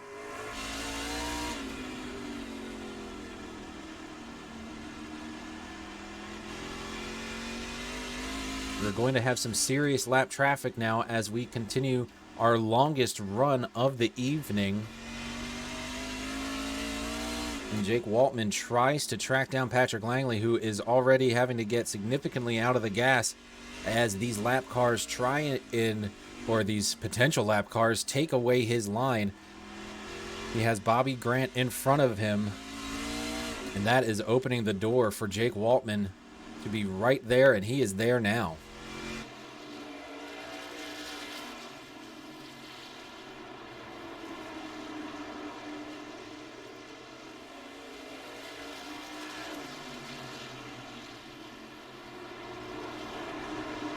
Patrick Langley and Bobby Grant moves nicely out of the way. It knows that these leaders are racing now. Tony Burleson does the same thing.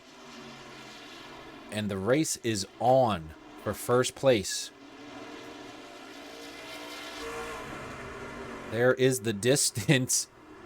Is he going to give him a little bit of bumper? Jake Waltman is right there. Oh, he just gets to the inside of him. This is a battle that I hope you stayed with us for through all those cautions, because this is worth the price of admission right here.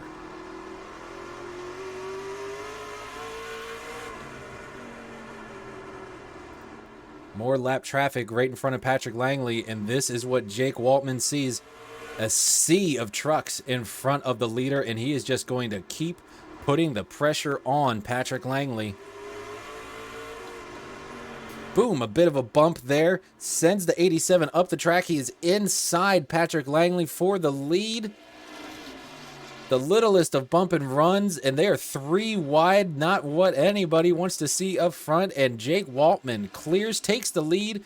The 87 looks to do a crossover move, and he is there. The 6 is not clear until now. Jake Waltman, after his wheel disconnects, he comes back, fights through the field, and claims the lead. That is a power move. For Patrick Langley, his reign as king ends. He's going to have to find himself a way around that 6 truck. And all I've ever seen that 6 truck do is move forward, except for maybe like the first 3 laps or so. Is now the 20 throws a little block on the 87. May not have known that he was there. And the 87 says, "Excuse me." Yellow, yellow, yellow. And the caution waves. Not what Jake Waltman wanted to see, as he had put all that work in to get around, and he was starting to walk away with the lead. We'll take a look and see what happened here on lap 118. 119 looks like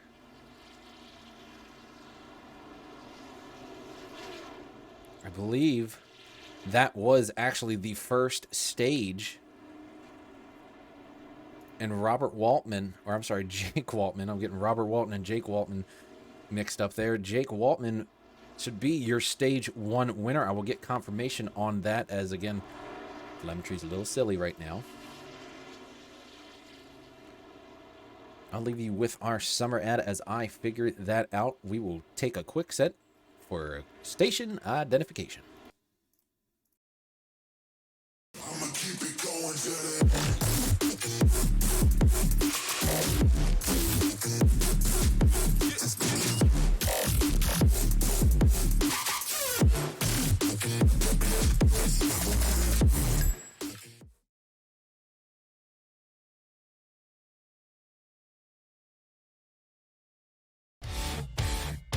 They are wrecking just like that. Oh, a humongous impact. Just like that, we have ourselves some drama on hand. Things are heating up. Jack forward for the lead. I think Roger got it. I think Roger got the win. Is in the air. He is Dogecoin to the moon. And that's the kind of racing you get in Thunderclap.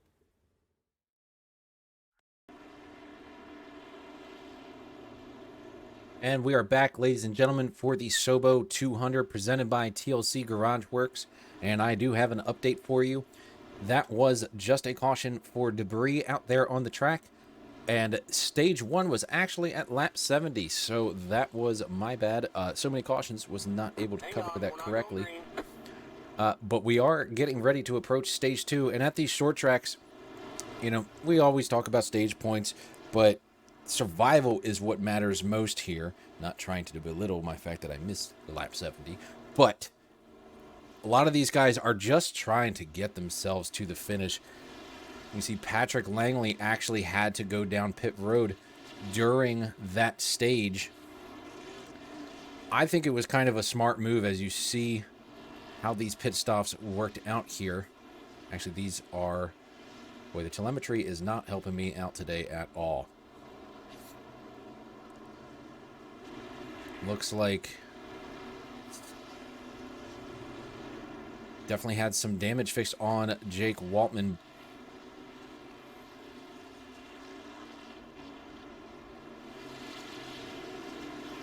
But nevertheless, Patrick Langley, someone that was getting after it early, is now sitting in the 9th position. And Ryan Truex, alongside of the 6 of Jake Waltman, says, I want to see what you got.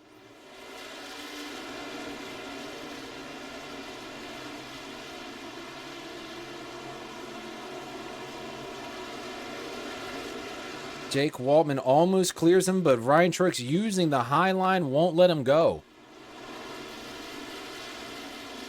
Jake Waltman saw what happened earlier to Ryan Truex when he tried to clear himself, and there is another caution. Jake Waltman will hold on to the lead.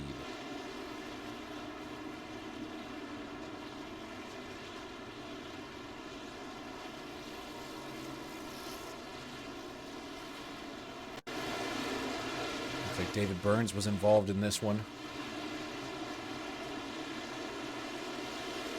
The 11 of Brandon Cash as well.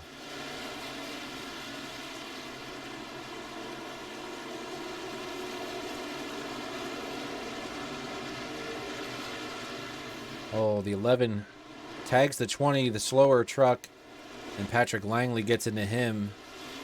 And David Burns and Tony Burleson and Cole Gadgedoris, innocent bystanders in that case.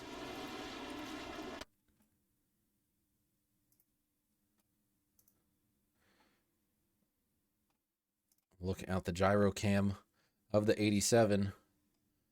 You can see just an accordion effect. Boom, boom. The 11 gets sent for a bad, bad ride. 87 getting a taste of that traffic once again. And poor Cole Gadgedoris, his bad night continues.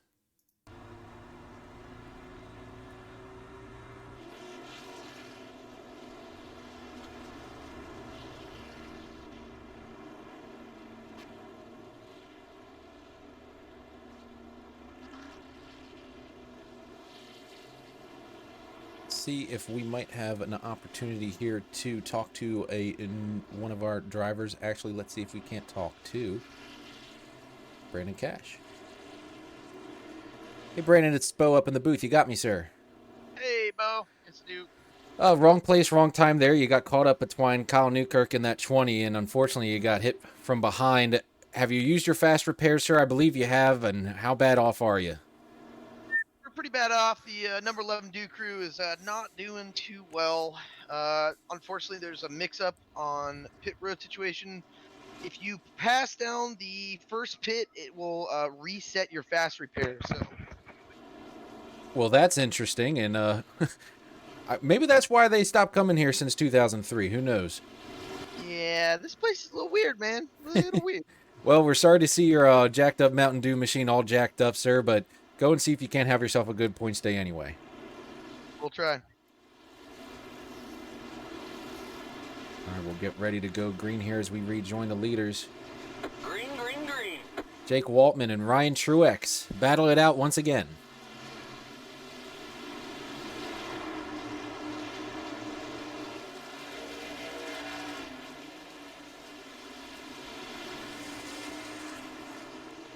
Jake Waltman clears the 40 and the flashbulbs fly. Yellow, yellow, yellow. And another caution comes out.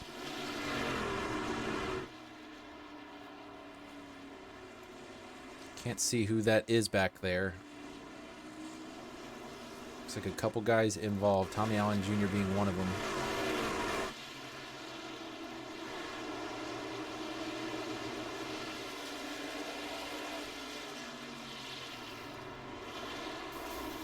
Actually, the incident happened before him, it looks like, with the 34 of Chase Leahy and the 9 of Cole Gadjadoris.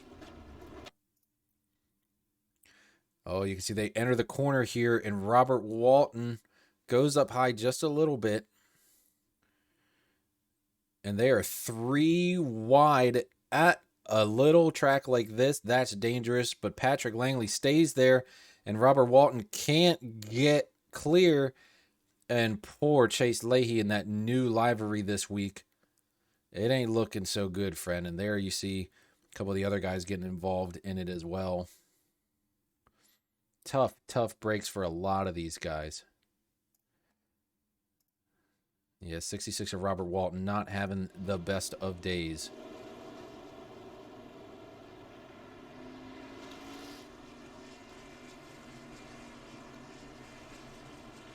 But got himself a fresh vehicle, so hell, why not?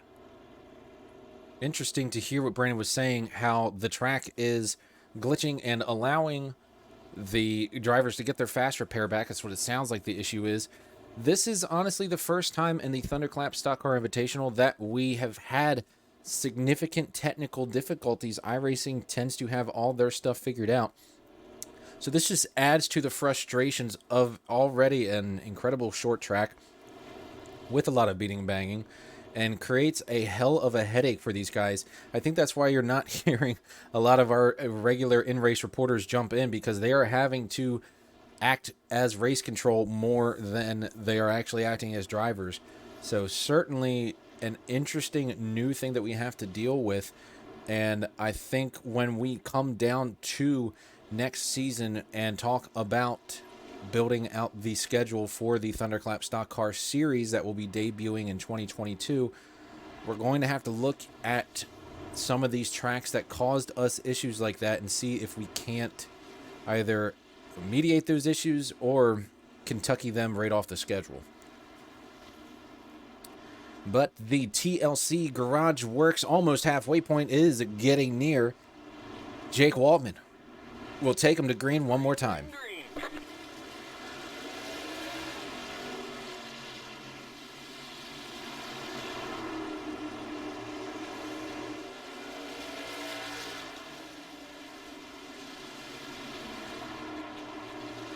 Jake Waltman again clears the 40 of Ryan Truex, showing some serious muscle, and the caution waves.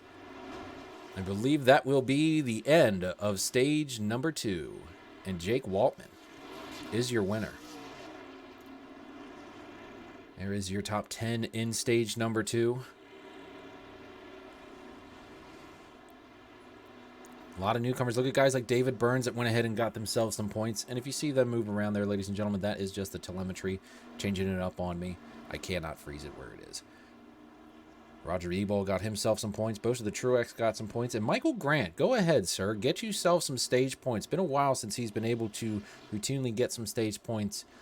He's had a lot of incidents of late that have not even really been of his own. So good to see him up there in the top 10. And nice to see Robert Walton and Greg Vielle rebound after earlier issues and get those valuable stage points as we look ahead to the playoffs.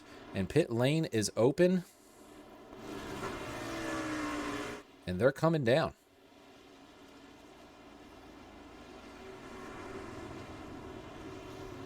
See through our fisheye lenses, they take that long trek all the way around. believe you'll see the leaders come in now into the frame. Ryan Truex jumps into the pit. It's time to get some track position on pit road if you can, because with the amount of cautions, I wouldn't be surprised if you see some 2-tire stops. Ryan Truex goes ahead and takes 4. You see Tyler Truex took 4. Robert Walton taking 4 tires. Roger Diebold made himself up some positions on pit road. I wonder if he just didn't have a lot of damage to fix, or maybe he gambled and went ahead and took 2. No, it looks like in timing he did get 4 tires. And Jake Waltman, playing the long game, stayed out, did not come in and get himself 4 freshies. He wants to maintain that track position. He believes that is numero uno importante. So he will stay up front with the clean air and come when he only has to. Let's see if we can't dial up that 6 truck for the first time in the stock car, Thunderclap Stock Car Invitational. Hey, Jake, this is Bo up in the broadcast booth. Do you have me, sir? All right, looks like Jake is not available to chat.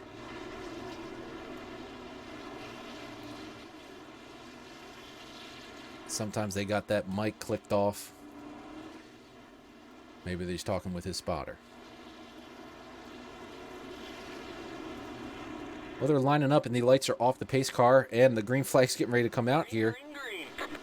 Jake Waldman pulls away from Tommy Allen Jr., who's trying to get off sequence here and make something happen. Stayed out.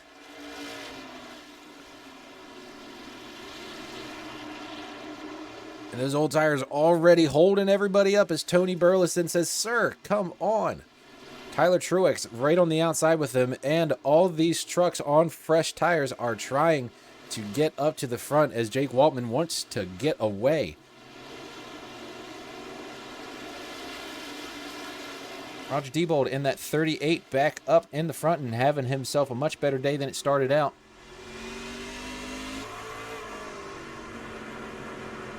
Right alongside the 87 of Patrick Langley. 87 using that 2-lane we were talking about earlier. Ooh, get some contact. Oh, and they're 3 wide. Great driving by everyone involved there as they made it through. That was 3 wide in the corner when Patrick Langley made some contact with the wall. Take a look at that in real time. Wow, they just moved around Tony Burleson, who continues to fall back now. And Tommy Allen Jr., on the flip side, has stabilized himself. Well, he did. And now Roger is going back around him as we rejoin them back live. And Ryan Zunk in the 6th position. We saw him have to use his fast repair earlier. Finds himself in the top 10. With a pretty clean racetrack in front of him, we'll see if he can keep this track position. He's got some space now. No pressure from behind and no pressure out front.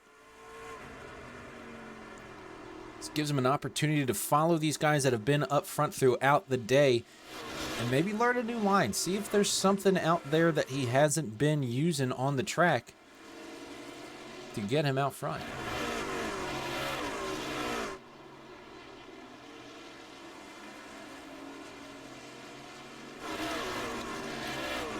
Oh, it looks like Michael Grant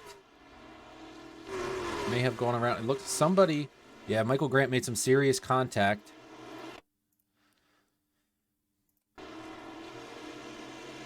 I'm sorry, Bobby Grant. It's Bobby Grant and Michael Grant, I believe, making contact. Very similar paint schemes. Yeah, Bobby got loose there, and unfortunately, Michael got into the rear of him. But he was able to keep it straight. Very well done, Hellraiser. Greg Vielle works under him now. And Bobby goes around and major roadblock contact for the 34, the 66, and the 63. Bobby, I may have been out there on old tires and was just not working out for him.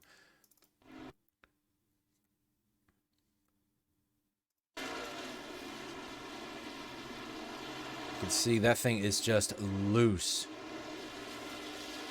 As Greg Vielle works under him. He loses it right here. And all the 63 sees is trouble. This is right out the front nose of the 63. And what do? You just got to kind of blow through. A lot of trucks making contact there. Not helping that TLC Garage Works. Look, we're going to have to send Bob and Rudy and the whole crew out there to work on that machine because it is a hurtin' on that TLC Garage Works machine.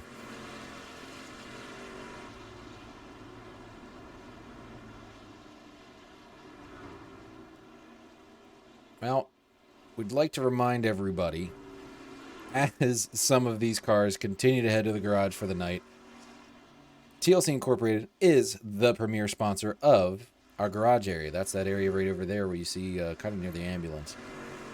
All of TLC's garage floors come with a lifetime warranty.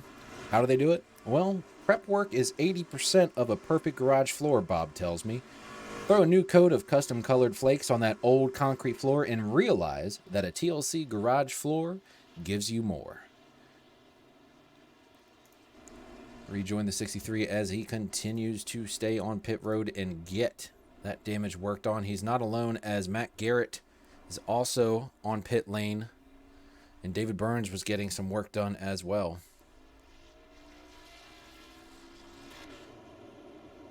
And it looks like we may have cycled through with some pit stops.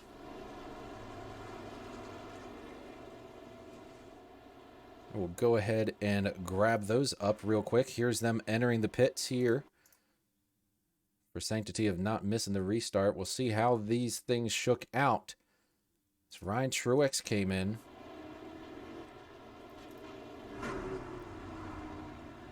And Jake Waltman nowhere in sight. Jake Waltman has found himself all the way back in the 12th place. I wonder, did he pit or did he not? He may have had an issue with his wheel again.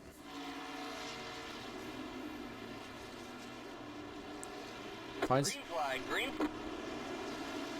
himself filing in as the green flag is out. And the 87 of Patrick Langley reclaims the lead as they cycled through those pit stops. Got short pace laps here, everybody. Trying to get you all the coverage I possibly can. 69 of Tyler Truex. Up front, finally, he says. Trying to work under Patrick Langley, because if he saw earlier, once that 87 has clean air, he gets that whitetail truck a-moving. Don't look now. Behind them, Roger Diebold in the 38.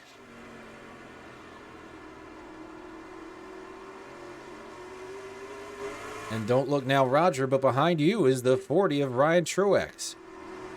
Has not been able to reclaim the lead. He was dominating early on, but tried to clear himself, and it didn't work.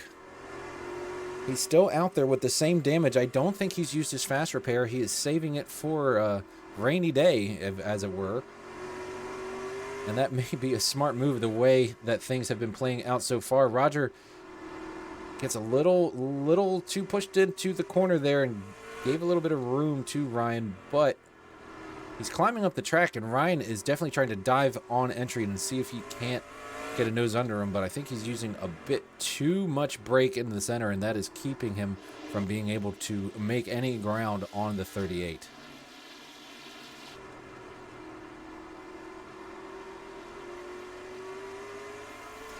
See a bit of a wiggle there out of Tyler Truex.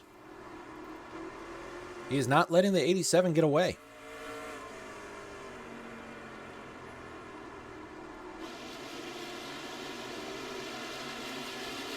That is the distance for your top three.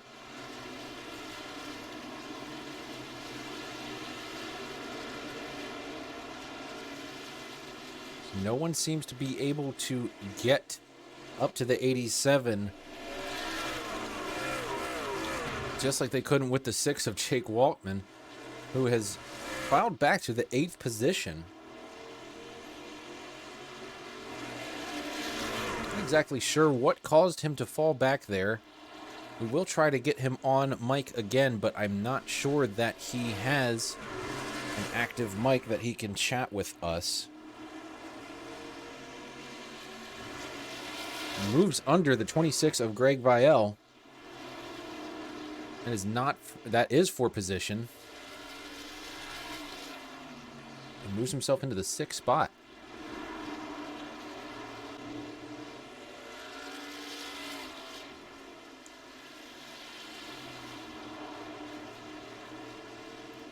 We look overhead and check out some of these battles.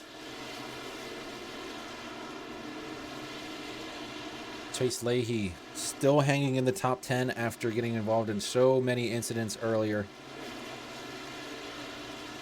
He's not really had a great day or a bad day. I think if he's in the top 10, he's probably happy right about now. Robert Walton, can't say the same about him. Started 3rd, led some laps, and now he's sitting back in 10th. We've got a battle brewing between David Burns and Tony Burleson. Got ourselves actually a gaggle of trucks here, all racing for position. Cole Gadjador is trying to rebound after getting involved in just about every incident.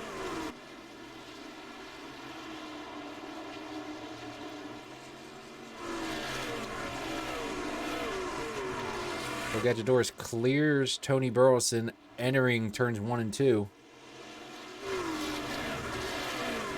And Tony continues to fall back. That's 2 positions now that he's lost just since we've joined this group. Looks like he may not be running at full speed. We'll try and figure out what's going on with Tony, but definitely an ill-handling car as the 9 and the 20, these are lap vehicles, start going around him. He clearly has something that is not sitting well with that truck. He can't get it down on bottom maybe, but it just looks sick coming off the corner. He may have some engine damage. Just does not look like he can get her up to speed. She continues to lose ground. Look at his last lap. That is a hard lap considering that's actually a 7/10 slower than our leader.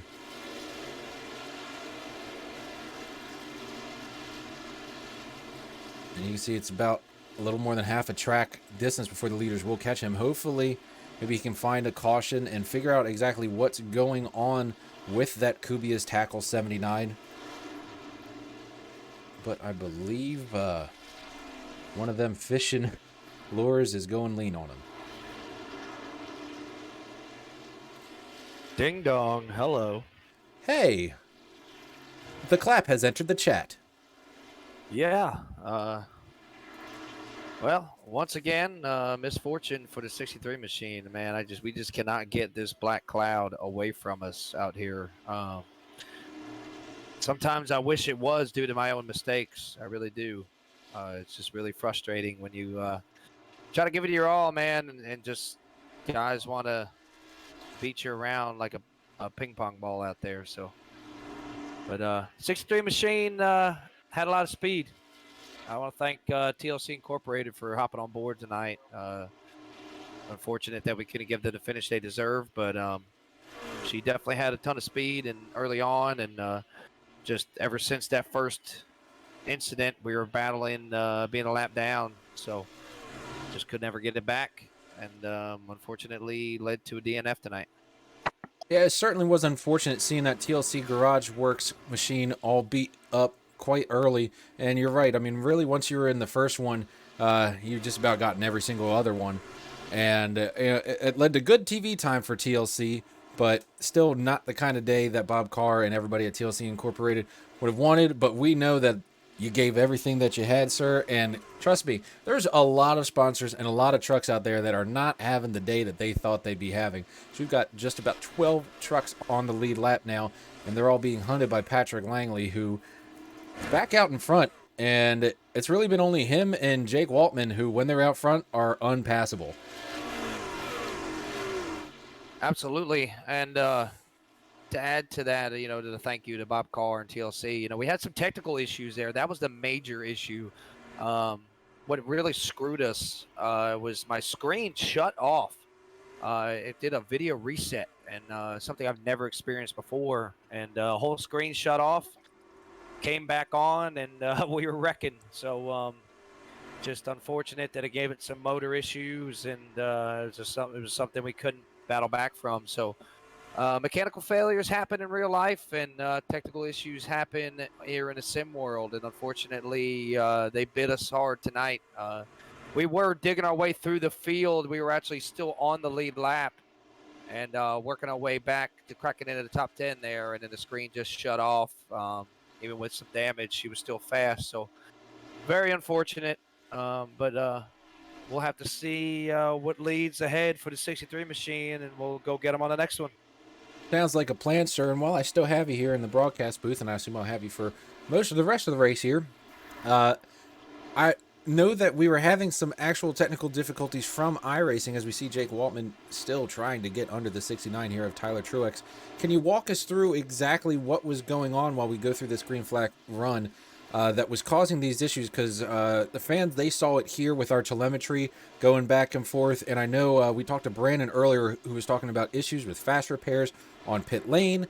What is this South Boston Speedway doing to us tonight? So unfortunately, when we go to tracks we've never been at before, there's a lot of learning involved. And in this, the way this simulation is here, so you have two pit roads, front stretch, back stretch. And when being the size field that we have here tonight, we have pit stalls that are on both sides of the racetrack. So very similar to Bristol, we have decided as admin group to make it a full pit road under yellow, and you can use either or under green. But with that being said, you have two pit road exits. Well, iRacing treats it as if you've exited the pit road twice. So whenever you exit, it resets what are called your black boxes. That is your controls on your adjustments, your tires, fuel, etc., radio control. There's a bunch of cool stuff that you can go through and edit as well as your fast repair. Well, what it does is it resets when you exit that backstretch and come around through 3 and 4 to enter on the front stretch pit road. So if guys do not go ahead and reset their boxes, it will go ahead and automatically reset your fast repair on and 4 tires. Unfortunately, that happened to me where I ended up taking 4 fresh tires when I didn't want to, but it worked out for the time being. Obviously, it didn't work out in the end, but here we are. But anyway, it's happening, something we're kind of going with, and we're learning as we go. Definitely when we come back here, if we ever do, we will have to change that up a bit, and I think just use your appropriate pit road, because it's definitely adding a little bit of drama.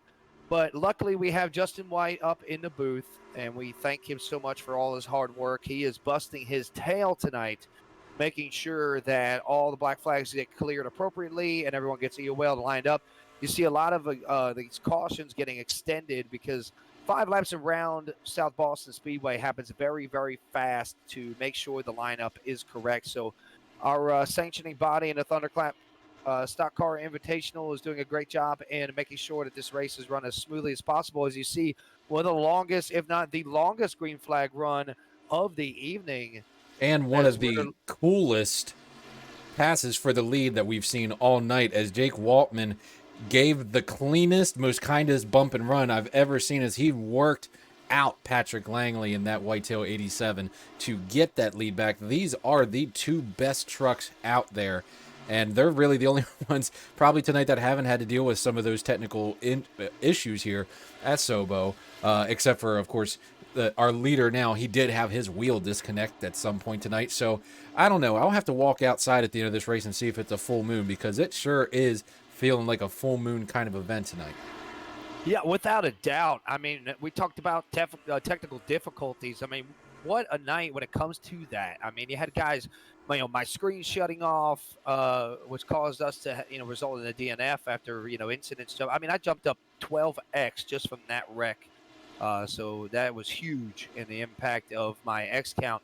And Jake Waltman, I mean, now leading the race. What an incredible comeback! His wheels shutting off on the restart, and it just sometimes those things happen.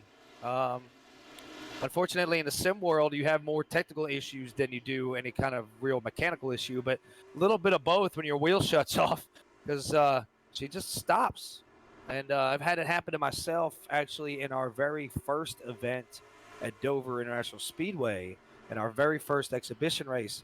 I had that happen to me on a restart. So, not uncommon, but definitely a rare occurrence when it comes to how often, but it's not completely out of the woodshed or out of the box. So when it comes to things that could happen here on the racetrack, Certainly not something that you generally want to have happen. But yeah, I guess knock on wood that hasn't happened to me yet, but I'm sure my time's coming. And you know, I don't know if you saw earlier, because I know you had yourself your own a basket full of cats, but Ryan Truex tried to hashtag Chase Elliott, you're not bleeping clear himself across the front of Robert Walton, and we see him here in the fifth position. Fifth position. He has not been able to get back to that dominating performance that he had in the beginning, but he also, I don't think, has used his fast repair. It looks like the damage has stayed the same, so he's sandbagging it a little bit. He's clearly still fast. Might use his fast repair later and use that as a way to jump Jake Waltman and Patrick Langley, who've clearly been the crop of the field. And how hard is it when you're out there? Because I know the visuals have to be terrible. It's such a short track. The guys, when they're on you, they're there. How hard is it to clear yourself? Because I can only imagine you have to do it before, especially if you're using the iRacing spotter. You got to move quick, because otherwise, once that guy's along the side of you, or especially on the inside of you, it's just about over for that position. How hard is it to clear yourself? it really depends. I mean, a lot of guys have different spotter packages. Some guys have their own spotter. So this racetrack, it's a little bit tougher to clear when somebody's on your inside. But it's pretty easy when somebody is on the outside. You would think it'd be the opposite based off of your mirror location. But I know for me, it's kind of easier to tell when somebody's on my outside than on the inside, just based off the big mirror, especially in these trucks. You can get a better look at your rear spoiler out your rearview mirror, and it gives you a little perspective of where you are to be able to clear off the corner. And but that left rear is definitely a blind spot, and I think you saw a lot of that with that Ryan Truex incident when he came up to, I want to say it was Robert Walton, but I could be incorrect there. I'm not too sure who it was, but whoever was on the outside in the lead at that moment, I'm sure didn't even know that he was down there. And unless you have a high volume of spotter language where you can edit that in your settings, or some guys actually have somebody in their ear spotting for them. Definitely a racetrack that you need to rely on that spotter for sure. Yep, totally believe it. And we're actually now winding down to about just under 30 laps remaining in this winner-take-all event sponsored by TLC Garage Works. And the best battle on the track is right here for the third position as them Truex boys and Roger Diebold battle it out. Roger losing a position now to Ryan Truex. He had been working on the 69 of Tyler Truex and now finds himself behind both of them. He's going to have to find a way to get back up there because Roger is battling to maintain that points lead.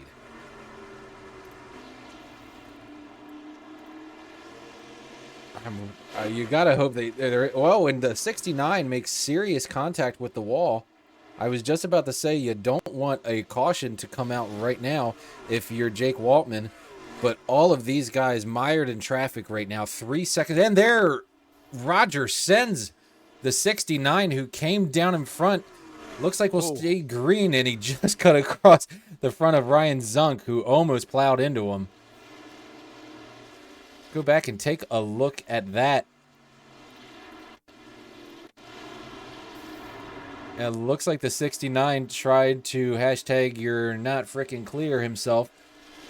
And yeah, I went ahead and checked in with our admins to see what was discussed about as the caution flag is out. That is a 2-car incident. That will allow Tyler Truex to catch back up with everybody. But you saw just how close it was. We'll see if we can't jump into... Well, Bo, I do have somebody requesting to hop in the booth with us and join as a third party if we feel necessary, none other than the driver of the number 11 truck of Brandon Cash. Come on. Brandon Cash, welcome to the broadcasting booth, sir. How you doing, my friend? Not the day that you were looking for in that I'm all jacked up on Mountain Dew machine, huh? We're all jacked up and we put it to the garage. Well, I hope that you... My bad.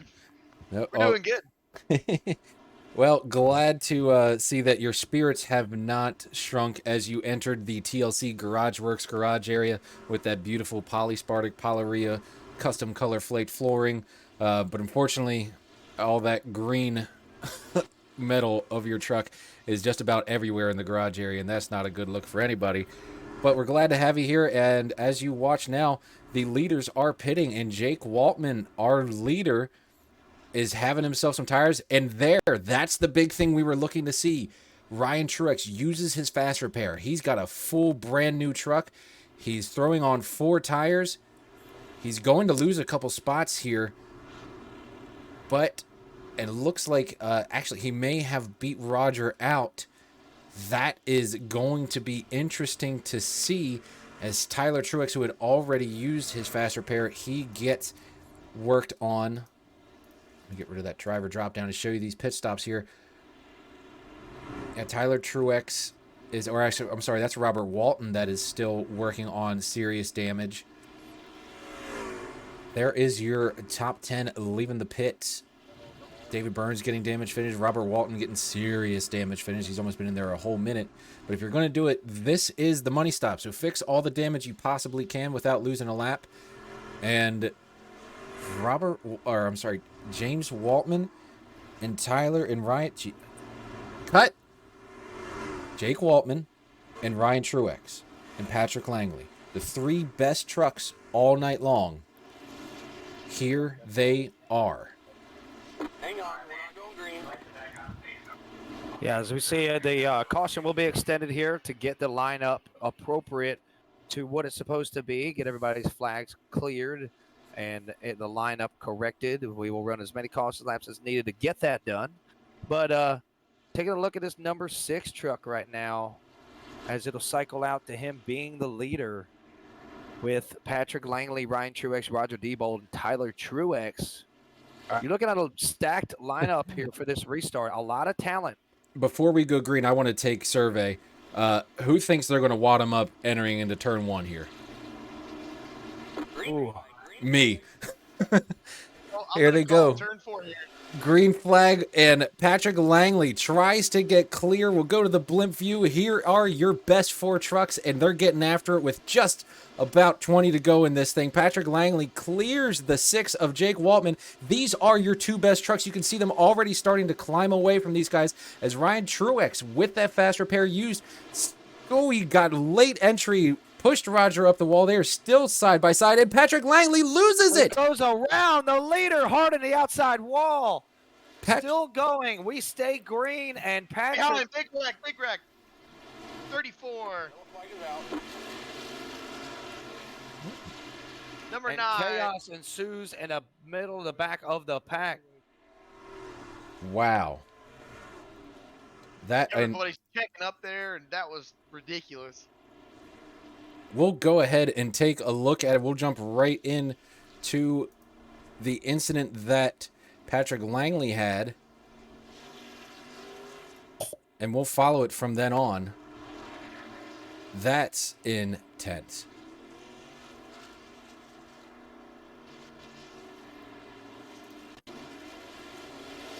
Well, real quick, I want to bring in Roger Diebold, driver to number 38, Ford F-150. Roger, do you have a copy? Yes, sir. Well, Roger, that Budweiser Ford looking pretty sporty out there. Right now, you're in the second position after Langley spins and hits the outside wall there. What exactly are you feeling in that number 38 machine? It feels pretty good. I'm not liking the position I'm in, particularly being behind both Truexes, but hopefully we'll get a good run in here. This Jake kid's fast, so I'm just trying to keep up with him. But I mean, overall, it's been pretty fun. Absolutely. Great to see the newcomer up there up front and a lot of talent up front. So good luck to you. And we'll be watching up here in the booth. Yes, sir. Thank you, Roger. And we're actually watching the replay now. Cole Gadgedoris drove up the track thinking that the 87 was going to clog it up and gets into the 34. Michael Grant involved. Tony Burleson gets some contact there. Greg Vielle looks like his engine went terminal as he drives by there. Lot of trucks late involved in serious incidents as we have 11 laps to go, just about to have 10 laps to go. And Patrick Langley, one of our number one premium drivers out there all day long, loses it because he knew that if he could get a lead, there was nothing anybody could do except that 6 truck, and that was the problem. The 6 truck was right there, and loses it and finds himself mired now all the way back in the 7th position. And with only 10 laps to go, guys, he's going to have to move a lot of people to get back up there.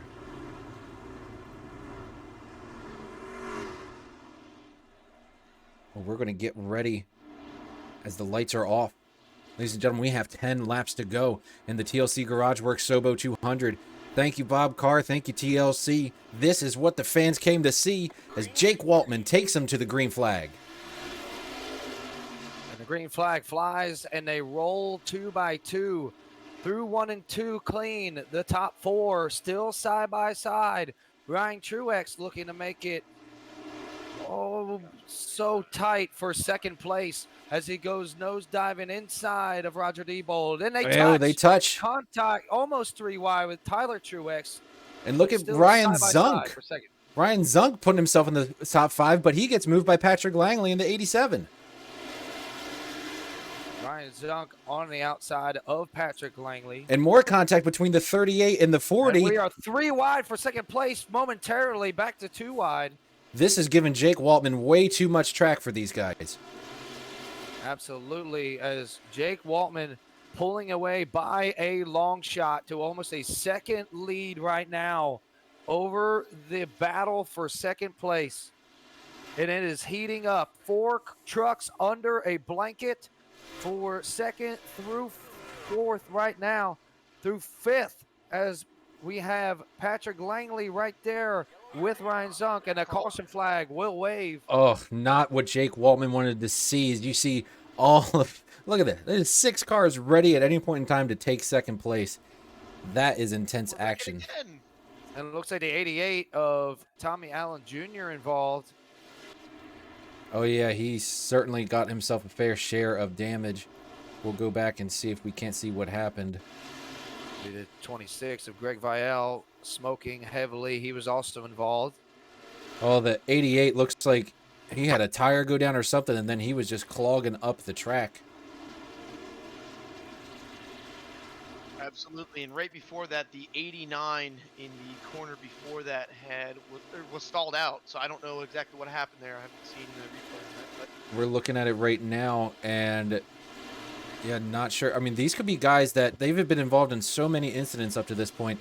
They could just have trucks that are going terminal at this point. Yeah, you see the 89, almost the same thing that the 88 does. Major contact with the 26. It's like they had tires go out. They were trying to save tires or something. I'm not sure, but they just lose it. Maybe getting into the gas too early. But regardless, not what Jake Waltman, one of our dominant performers, wanted to see when he had himself a 1.5-second lead. This is your top 5. Jake Waltman, Roger Diebold, Ryan Truex, Tyler Truex, and Ryan Zunk, after serious damage early in this race, has moved himself with 3 laps to go into the top 5. And Patrick Langley, he's already back up to 6. Can he get there in time? I don't think he can. I think Roger Diebold has something for this number 6, though. For sure. And viewers, I thank you all for staying with us. This is going to be the first of 3 green-white checker attempts. Hopefully, this is the one and only. But as Larry McReynolds loves to say, cautions breed cautions.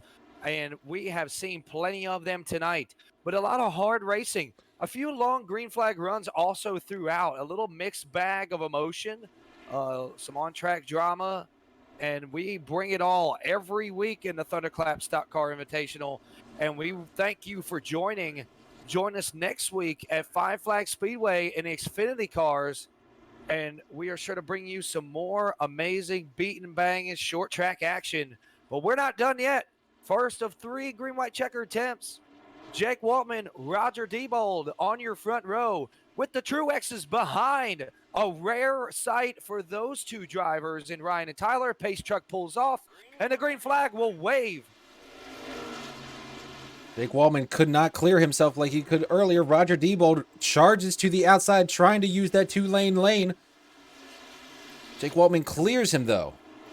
And will Roger Diebold make a move to what is practically a teammate and a fellow coworker and a driver of his job? He's going to sit there and say, hey, son, I'm going to teach you a thing. But you know what? The young kid is up front and pulling away. And the Truex is beating each other's doors off. They're going to slow each other down. But Tyler Truex looks to make a move on Roger Diebold. Doesn't quite get there.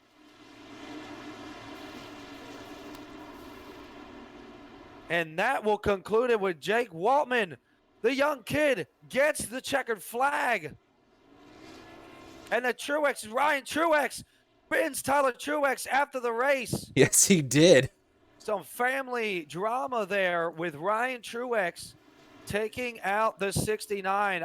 They definitely slowed each other up there. Oh, yeah, you see the major retaliation there after the event. And you saw absolutely. And do not want to take away from our race winner of Jake Waltman. He is burning it down. So much action to try and cover at any point in time here, ladies and gentlemen. You've seen it all evening. The 6 truck burning it down. Yes, there is supposed to be a 6 there. That is just his bare cage there. But the 6 truck is burning them down here at South Boston. Thank you, TLC Garage Works, and thank you, Jake Waltman, for putting on a show tonight. Wow. There's nothing left of that truck. There is literally nothing left. Go back and look at this sick burnout that he put down right there. This kid knew how to drive tonight. He was one of the most dominating cars. It's unfortunate that we didn't get to see Patrick Langley and him really duke it out the way they probably wanted to. But what a performance nonetheless by Jake Waltman, the newcomer in the Thunderclap Stock Car Invitational, a Legends driver in real life, now a winner in the Thunderclap Stock Car Invitational. Roger Diebold got himself a top 2. Good points day for the 38 and points leader. Tyler Truex was able to clear that 40 of Ryan Truex that had been dominant. You saw the retaliation there. And Ryan Zunk got the better of Patrick Langley. You saw the same kind of retaliation between the Truex boys happened with Ryan Zunk and Patrick Langley there at the end too. Let's see if we can't go back and look at that. I believe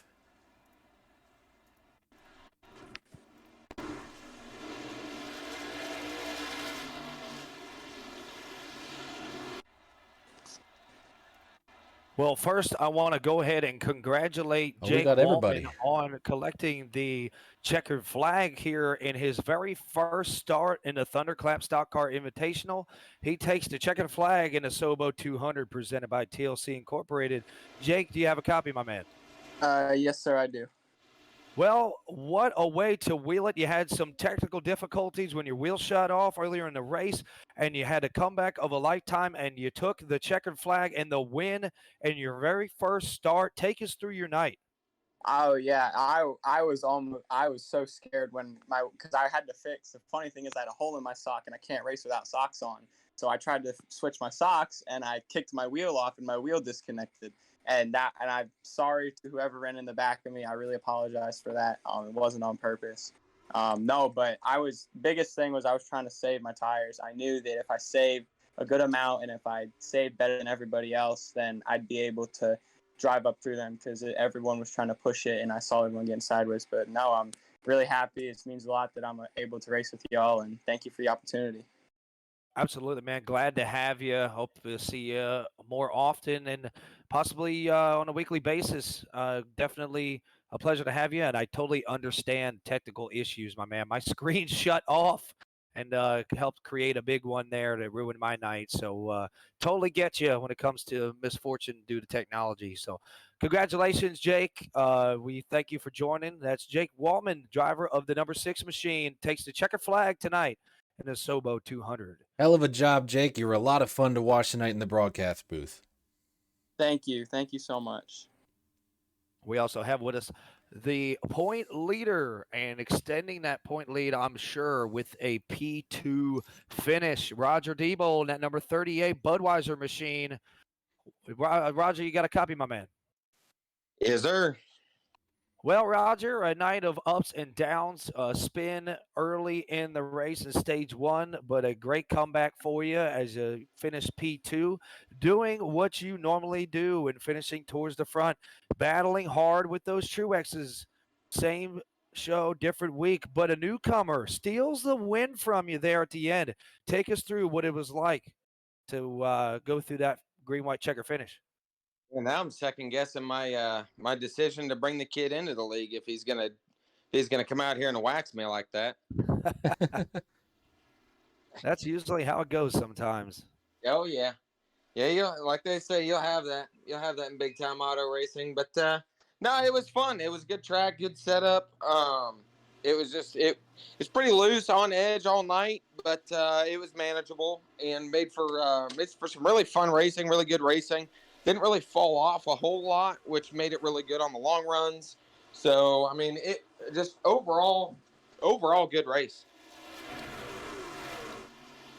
That was a hell of a race to watch, Roger. And when you saw that 6 car clear you, we knew that he was one of the guys that could not be caught all night. Were you thinking in the back of your head, if I can get a look at that left taillight, I might send him somewhere?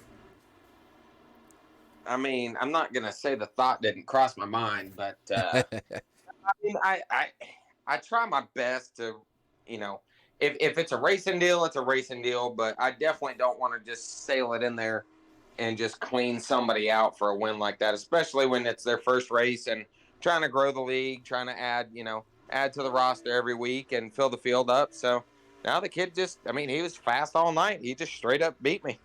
Yeah, well, he said he had a hole in his sock, and I just want to go ahead and say, Jake, go ahead and private message me on Facebook. I'll get the Venmo set up and get you your payout so you can get you a new pair of socks there, We'll my get man. you a whole bunch of new socks, friend. So with that, let's bring this driver in. I've actually been waiting to interview this driver. A lot of drama wrapped around the 69 machine the last few weeks. Well, he takes home a podium finish, and in our Send It or Forget It session in the beginning of the end of the pre-race show, beginning of qualifying, we discussed whether tonight would be the night that he would have a comeback. And I would say a P3 finish is pretty solid way to have a comeback. Not the finish he wanted. I know he likes those checkered flags and doing burnouts, as he's doing a unique one with Bobby Grant here on as you see on your screen, folks. But Tyler, do you have a copy? Yeah, I got you. So definitely some drama wrapped around the last couple of weeks, but looks like you kept your head forward out the windshield and drove it to the front and finished up there. Take us through what it was like to drive around in South Boston Speedway. Good, yeah. It was definitely a fun race once we got all strung out there and we could get some green flags. Turned out to be really fun. I know when you get bunched up there, cautions, precautions at a place like this, so that was given. But once a lot of guys got incident points there and realized they were getting closer, it kind of calmed some things down a little bit, it seemed. But yeah, all in all, good race. It's nice to have a decent finish. I'm last couple weeks we've been fast. It's just stupid things happening. So other than that, it was fun. Absolutely. Well, a lot of hard racing there with you and your cousin Ryan there side by side. A little beating and banging there. Any payback coming your way there for the spin after the race, or was that just all in good fun? I think he's just a little upset. I got him on the outside there. Little rivalry deal.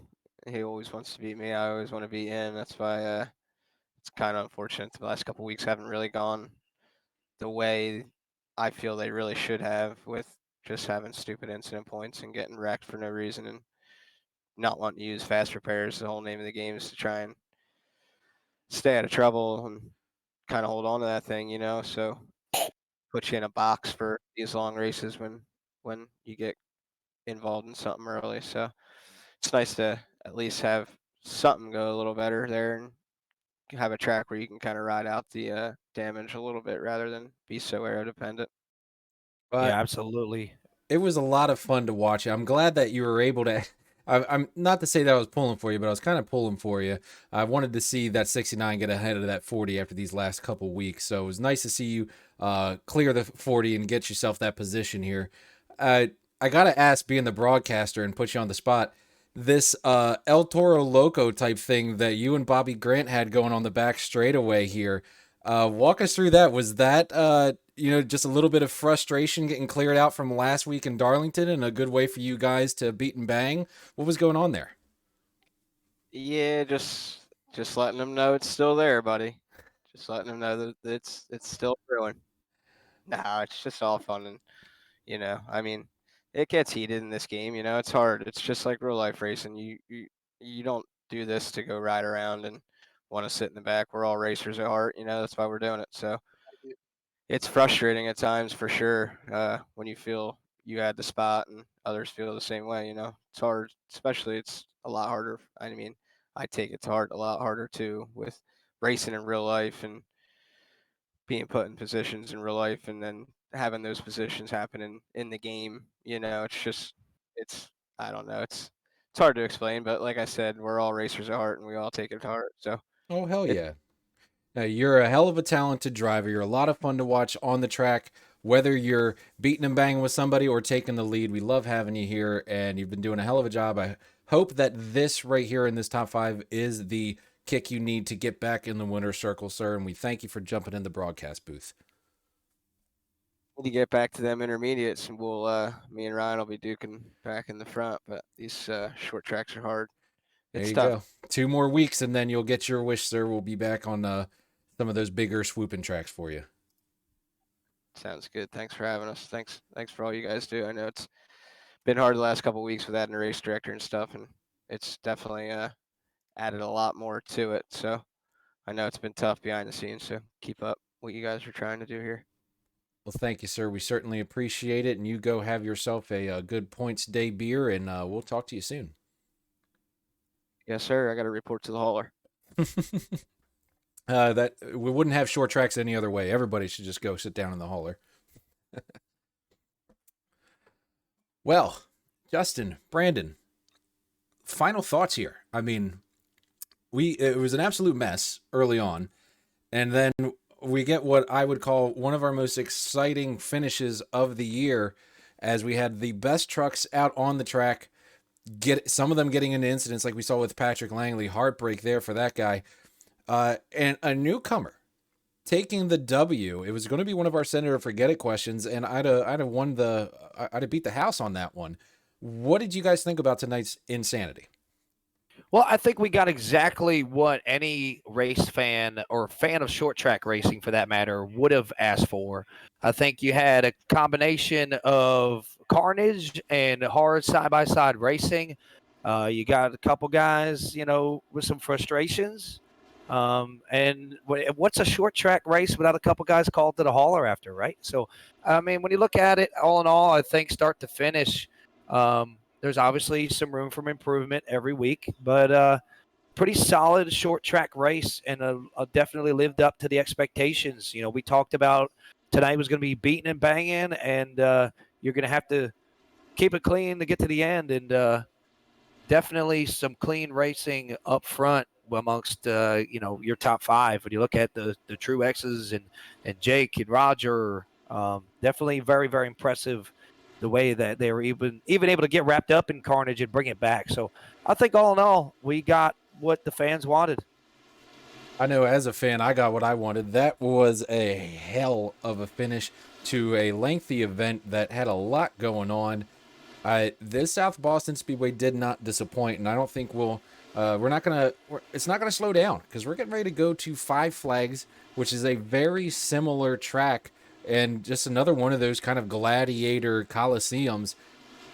I think we'll see the same kind of racing next week, and you already saw in our post-race show, there's going to be some bad blood that's going to hang over.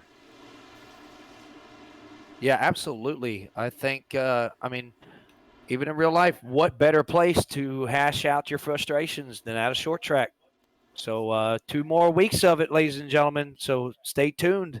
You do not want to miss the action, as we have Five Flags Speedway next week with the Xfinity cars, and then we bring it back to throwback style of North Wilkesboro with the Cup cars, just 2 weeks away. Oh, it's going to be a lot of exciting racing ahead. We're going to get ready to sign off here, ladies and gentlemen. We thank you for joining us for another edition of the Thunderclap Stock Car Invitational. Thank you to Bob Carr and TLC Incorporated and TLC Garage Works for coming on board. There was no rain tonight in the forecast at the track, but there is back in TLC. I messed up the script. What the hell? TLC is an awesome ass company, and I messed up my script. It's just been that exciting of a night. But Bob wouldn't want it any other way. Nope. You saw the pre-race show. He did the same damn thing. I'll see you tomorrow night, Bob, at our next shoot. We'll be down shooting some landscape lighting that he just put in on one of his best clients. And wow, what an event here tonight. Thank you all. Thank you to Justin White, our race control. Thank you to Bob Carr of TLC. Thank you to all the drivers, all of our premier sponsors, all of our admins, everybody for watching, and the fans at home. Good night, ladies and gentlemen, from South SoBo. I'm gone. Justin, take it away. This is why we love you, Bo. South Boston Speedway, thank you so much for virtually hosting tonight's festivities. This is a SoBo 200 presented by TLC Garage Works Incorporated. Bob Carr, TLC, we thank you all for everything you do. Kubia's Tackle. For Bo Condon, Brandon Cash, I am Justin Clapper. Catch all the action next week. Five Flags Speedway. We go live on Twitch. Hey, you might even catch us on Facebook and YouTube. Stay tuned, ladies and gentlemen. Check us out on our Facebook page, Thunderclap Stock Car Invitational, for all the updates. We also have an Instagram. Still working on that, getting the bugs worked out, but check us out at Thunderclap Invitational. And if you're looking to sponsor us, shoot us an email, thunderclapinvitational@gmail.com, or you can private message me, Justin Clapper, on Facebook, and I'll gladly answer any questions you have. And new members, if you're looking to join, find us in the directory right here on iRacing.com. Until next time, let the thunder roll and the lightning strike. Good night, everybody. They are wrecking just like that. Oh, a humongous impact. Just like that, we have ourselves some drama on hand.